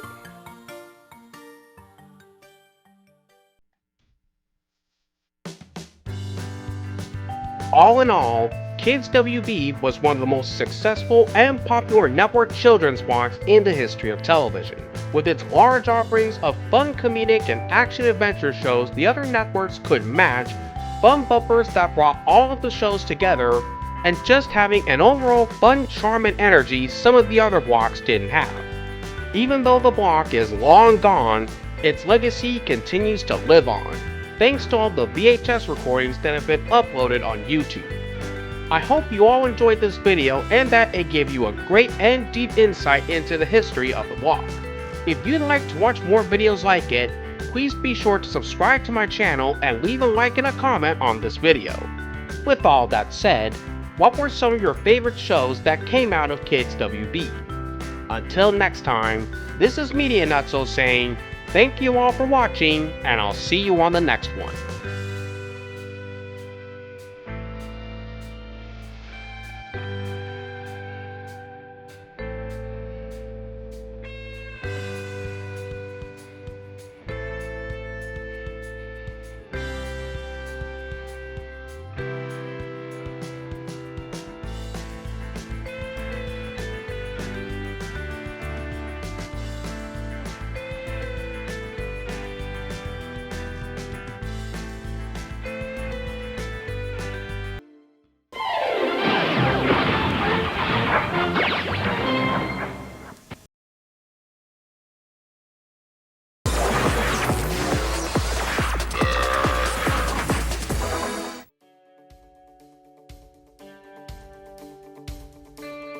By the late 2000s and early 2010s, the network's Saturday morning landscape was in a huge downward spiral. While their respective offerings ranged from decent to actually pretty good, unfortunately, they were unable to effectively compete. Thanks to tightened restrictions on children's advertising, the networks wanting to fully comply within the EI regulations, and the heavy competition from the big three kids cable networks. However, that didn't mean they weren't putting up a decent fight, and one of the few blocks doing so was Kids WB on the then new CW network, which was carried over from the WB. But its time on the air wouldn't last much longer, as on May 24th, 2008, it was replaced by a new block, the CW4Kids, which was handled by 4Kids Entertainment. Then, 2 years later, the block was rebranded as Toonzai on August 14, 2010. And 2 years after that, it was relaunched as Vortexx on August 18, 2012. But even this change didn't do any good, and it would officially shut down on September 27, 2014. And along with it, the end of traditional Saturday morning blocks. So what exactly happened during all of that time? It seemed that both blocks had plenty of promise with providing shows the other major networks couldn't bring, only for them to not connect strongly with audiences as well as they should have, and just limped along to its end. Well, all of that and more we'll be uncovering and answering in this video. So, with that lengthy introduction out of the way, I am the Media Nutso, and it's finally time for us to take a deep dive into the history of the CW4Kids, Toonzai, and Vortexx.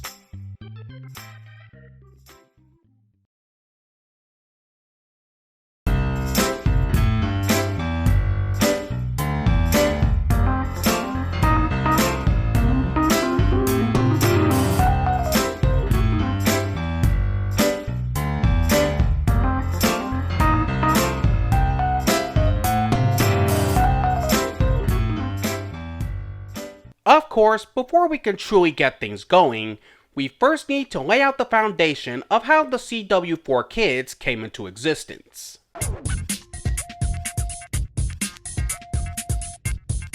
It first began in late 2007, and more specifically, the final season of Kids WB.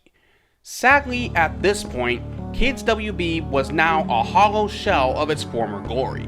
Many of the block's most popular shows had either ended production or had been dropped from the block altogether, and although it was averaging a .98 rating and remained as the top-rated network's Saturday morning block, that position no longer mattered, and many of their newer shows weren't as popular as the ones that came years before. What didn't help either was that the block was dealt a huge blow, thanks to the government clamping down on food ads aimed at kids, which dramatically reduced ad revenue, and its in-house staff was reduced to only 10 employees. Needless to say, it was clear that Kids WB was not gonna last much longer, and the higher-ups at Time Warner and CBS agreed that a huge overhaul was very much needed. So, on October 2nd, 2007, the CW announced they would officially shut down Kids WB at the end of the season, and that they had reached a 4-year agreement with 4Kids Entertainment to create and program a new block, which would eventually become the CW4Kids.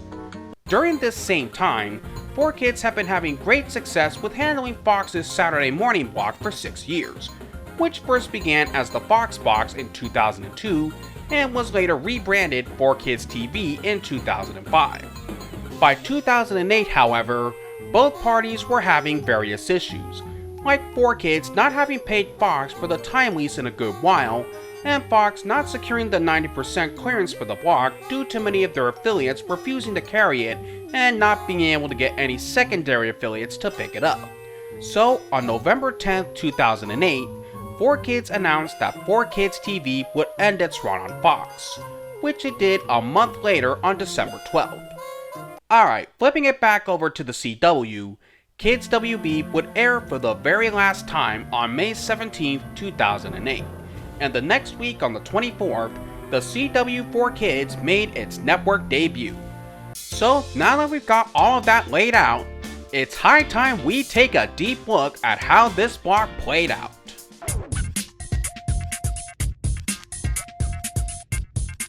When the CW4Kids first began, it initially took over the entire lineup.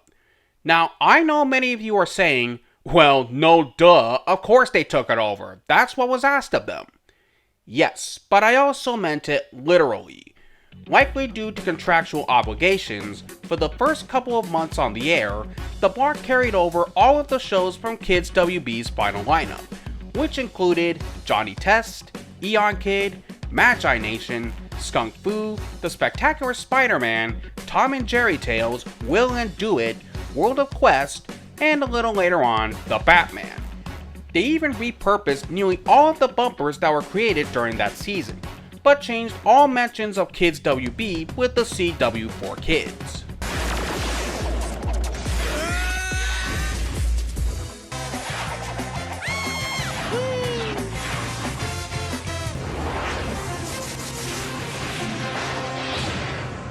It wasn't until June 21st when the block began to make some changes to the schedule. Along with the return of the Batman, there was Chaotic, based on the trading card game of the same name, the 2003 Teenage Mutant Ninja Turtles series where it premiered its final season, Back to the Sewer, and Yu-Gi-Oh! GX, the second series in the Yu-Gi-Oh! Franchise, which was only in reruns as the show had premiered on Cartoon Network's Magoozy block over 2.5 years earlier. Funny enough, those three wound up replacing Eon Kid, Johnny Test, and World of Quest, which had ended their runs on the block earlier on the 14th. Also, considering they kept the same structure of the block intact, this meant the 7 to 8 AM time slot was mainly used to fulfill the EI guidelines, which was where Magi Nation and Will and Do It ended up in. And they would not be the only shows to land there, but we'll bring them up as we go along. Overall, it was a pretty decent lineup for the block to start with. During its first few months on the air, the CW4Kids performed modestly well. Sure, it wasn't exactly a blockbuster hit, only scoring a .88 rating, but it was good enough for the CW executives to keep it going. Near the start of the 2008-2009 season, the Batman ended its run on August 2nd, then Tom and Jerry Tales and Yu-Gi-Oh! GX followed suit on September 6th, and the next week on the 13th, the block saw the premiere of a new anime series, Dinosaur King, based on the trading card and Sega arcade games, Viva Pinata, based on the Xbox 360 video games, and the third Yu-Gi-Oh! Series, Yu-Gi-Oh! 5Ds. It also adopted the bumpers that were used during 4Kids TV's final season, which included, but not limited to, mazes, racetracks, and web pages, though not every bumper style was adopted, and even the end credits layout. Then on September 20th, Magi Nation was taken off the block and was replaced by Go-Go Ricky the following week. Next, Skunk Fu left the block on October 18th. After that, Kamen Rider Dragon Knight, the American adaptation of Kamen Rider Ryuki, made its debut on December 13th. Then, on January 3rd, 2009, both Huntic, Secrets and Seekers, and Sonic X made their block debut. Then, 28 days later, on January 31st, the Spectacular Spider-Man was taken off the block schedule. Also, as I mentioned at the beginning, during this same time, 4Kids TV was still running on the Fox network. This meant from May 24th up through December 12th, 4Kids was running two different Saturday morning blocks. Though it is worth mentioning that not all of the shows that initially aired on the latter got to air on the former later on. The only shows that weren't carried over from 4Kids TV were Daigata Defenders, the 2006 revival of Biker Mice from Mars, and The Adrenaline Project, despite the latter having been given a second season in its home country. Anyways, on April 4th, Will and Do It would air for the final time on the block and was taken off the next week. Then, during the summer of 2009, the block saw the debut of both Winx Club and Kirby Right Back At Ya. Beginning in the 2009-2010 season, they started rerunning the original Yu-Gi-Oh! Series on September 5th, then Kirby Right Back At Ya was taken off the block the next week on the 12th, and the following week on the 19th, it was replaced by the Canadian series, Robots. However, That show would only run on the block for 3 months before it was taken off on January 23, 2010. Then, 3 months later, on April 24th, they began rerunning Magical Do-Re-Mi alongside Winx Club, though it was likely because their license with the show was going to expire and decided to give the show one last go before they lost it for good. Following afterwards, on July 24th, both Magical Do-Re-Mi and Winx Club were taken off the schedule for good and were replaced by a full hour of Cubics Robots for Everyone. However, backing up to September 12, 2009, the block saw the debut of the special Kirby Fright to the Finish, which was a compilation film made up of the last 5 episodes of Kirby Right Back At Ya that became the series finale. Then, over 2 months later, the CW4Kids premiered the Ninja Turtles movie Turtles Forever on November 21st, which was made to coincide with the franchise's 25th anniversary. Afterwards, it would be rebroadcast 3 more times on the block, first on March 20th, then on May 29th, and one more time on August 28, 2010. But those specials weren't the only things the CW4Kids brought to the table.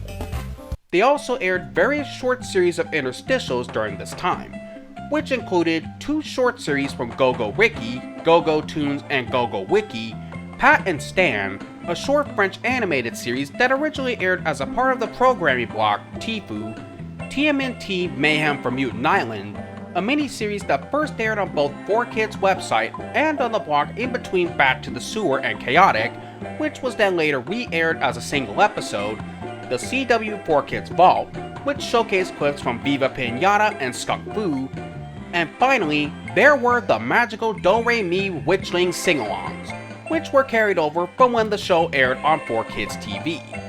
These music videos would be played at the end of every episode.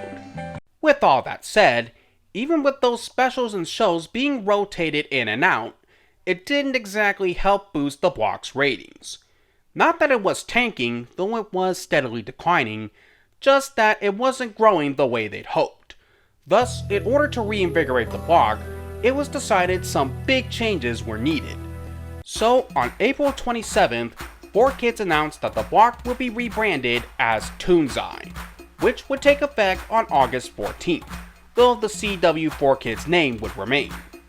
Of course, as this was a major rebrand, it also meant a set of new bumpers and interstitials, which featured a new mascot character named Shoji. As for the shows, Cubics, Sonic X, TMNT, and Yu-Gi-Oh! 5Ds would remain on the schedule. However, Ninja Turtles' time would be very short-lived, as it only ran 1 week before it was taken off the schedule, most likely as a result of the franchise being purchased by Viacom, now Paramount Skydance Corporation, the year before. Then, the following week on August 28th, the block saw the premiere of Dragon Ball Z Kai, a truncated reversion of the original Dragon Ball Z. It had first debuted on the Nicktoons channel 4 months earlier on April 24th, but then 4Kids acquired the broadcast rights to air it on the CW. But there would be a few catches with this version. See, when the show aired on Nicktoons, it was edited in order to make it more kid-appropriate, which included removing all instances of swearing, blood, and toning down some of the more violent scenes, but everything else in the show was left intact.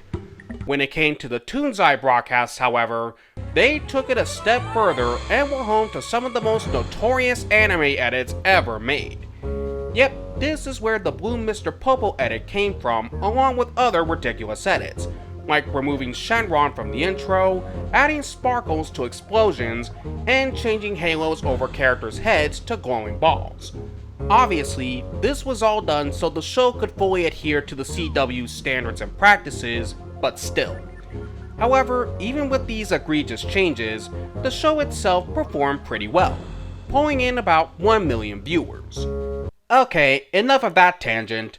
For the 2010-2011 season, the original Yu-Gi-Oh! Series once again returned to the air on September 4th. Then, a month later, Dinosaur King was dropped from the block on October 9th.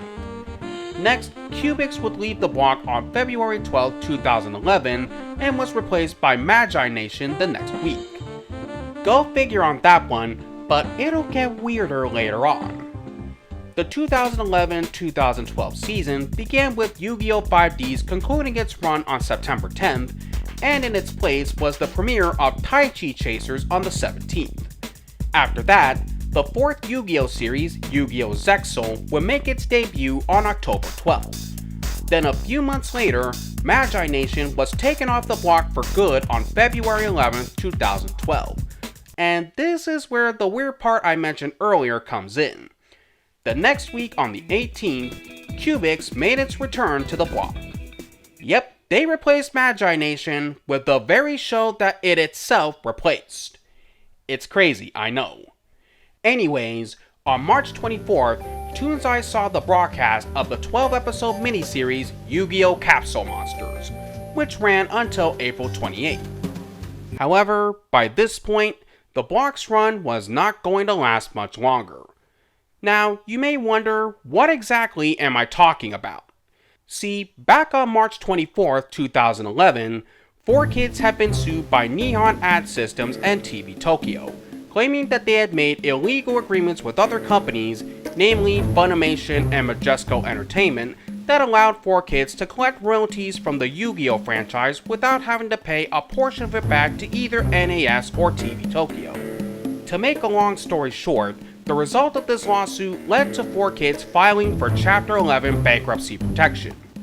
Following that, on May 1st, 2012, Kids Co. Media Ventures, an affiliate of Saban Capital Group, placed in a bid to acquire some of their assets for $10 million, which didn't end up going through. Then, after an auction between 4Kids, Kids Co., and 4K Acquisition, a subsidiary of Konami, was adjourned, a deal was settled and finalized between the three parties, and on June 25th, 4K Acquisition would acquire the rights to the Yu-Gi-Oh! Franchise, while Kids Co. would get all their other assets, which included Toonzai. Thus, on July 12th, they announced that Toonzai would be rebranded as Vortexx, and made its official debut on August 15, 2012.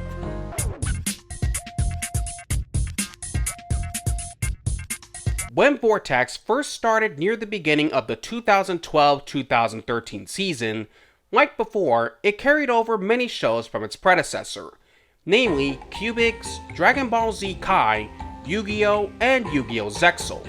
But it also brought with it a whole lot of other shows, which were Iron Man Armored Adventures, Justice League Unlimited, Power Rangers Lost Galaxy, Rescue Heroes, which of course was placed in the 7 AM time slot, and WWE's Saturday Morning Slam.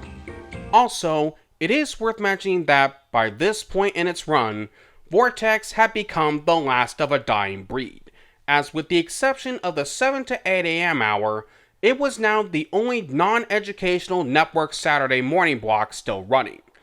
At that time, Fox had gotten back into the Saturday morning game with Exploration Station, which was produced by Steve Rothfeld Productions. CBS had cancelled Cookie Jar TV in favor of the CBS Dream Team, now called CBS Weekend. ABC had been running Litton's Weekend Adventure for 2 years, and coincidentally, both were produced by Litton Entertainment, now Hearst Media Production Group, and NBC had NBC Kids, the only other block to still have animated content, but even then, it mainly comprised of reruns of shows from Sprout, and all of their programming fully complied within the EI guidelines, so it was a clear sign that Vortexx was living on borrowed time. That said though, that didn't mean Vortexx didn't go down without putting up a decent fight, and like its predecessor, it did have a decent lineup going forward. Getting back to the schedule, on September 22nd, Cubix was taken off the schedule and was replaced by a second episode of Rescue Heroes. Then, 2 weeks later, Sonic X made its return on October 6th. After that, Vortexx ran the Tiny Toon Adventures Halloween special, Tiny Toons Night Ghoulery, which aired on October 27th and again on November 24th, making it the oldest program to air on the block. Also on that same day, Iron Man Armored Adventures was taken off the block, and 2 weeks later, it was replaced by Transformers Prime on December 8th. Also, they aired a special lineup of Christmas specials throughout that December, first with the Yummy Gummy Search for Santa on December 1st. Yes, they really did a Christmas special based on the hugely popular Gummy Bear YouTube series. That was followed up by Spike Saves Christmas on December 15th, and then Spike's Reindeer Rescue on the 22nd. Next, Power Rangers Lost Galaxy left the block on January 12, 2013.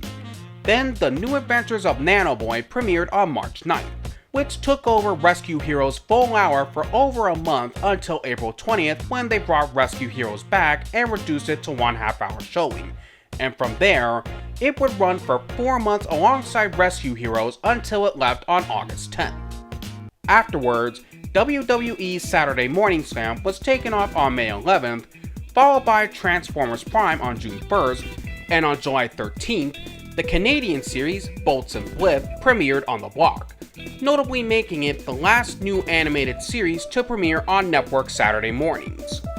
On August 17th, at the start of the 2013 and 2014 season, the block debuted The Adventures of Chuck and Friends, B. Damon Crossfire, and the return of the Spectacular Spider-Man, making the latter the very last show to be carried over from the Kids WB years. Finally, on January 18, 2014, the block would drop B. Damon Crossfire, and the next week on the 25th, the block premiered Digimon Fusion, which had begun airing on Nickelodeon on September 7, 2013. Then, The Adventures of Chuck and Friends would leave on February 8, 2014, and was replaced by, you guessed it, another episode of Rescue Heroes. Leaping forward to the late summer, both Rescue Heroes and Justice League Unlimited were dropped from the block on August 23rd, and on the 30th, they saw the return of Cubix, again, and a second showing of the Spectacular Spider-Man respectively. With those shows' departures, the block was now left with just 8 shows, and it would basically coast along in reruns. Granted, not to the extent of the last 4 years of ABC Kids, but still. However, none of this would matter anyway, as Vortexx only had 4 weeks left on the air.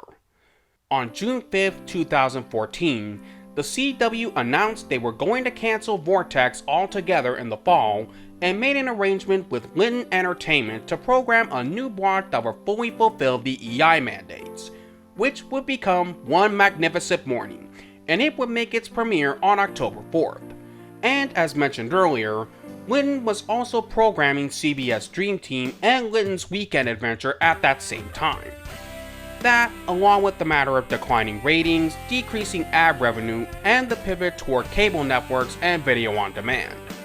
And so, on September 27, 2014, Vortexx aired for the final time with the 89th episode of Yu-Gi-Oh! Zexal, Darkness Dawns. And with that, it marked the end of an era. While it was very sad to see it end, it was also understandable why this decision was made. No other way to say it, the traditional Saturday morning format was pretty much dead in the water. Thanks to the big children's cable networks providing a lot of non-educational animated content 24/7, video on demand allowing people to choose whatever show or episode they wanted, and especially internet videos, there was no longer a strong desire or urge to get up early on Saturday mornings to watch cartoons. Plus, it had grown more difficult to sell non-educational content to the big networks, as they were more in favor of having low-cost shows that fulfilled the EI mandates and the tightened restrictions on children's advertising. That said though, both blocks did a relatively great job at keeping Saturday mornings going for a while longer, were able to bring some fun energy that the other networks couldn't deliver at the time, and managed to bring in the last fresh batch of new animated series for Saturday mornings.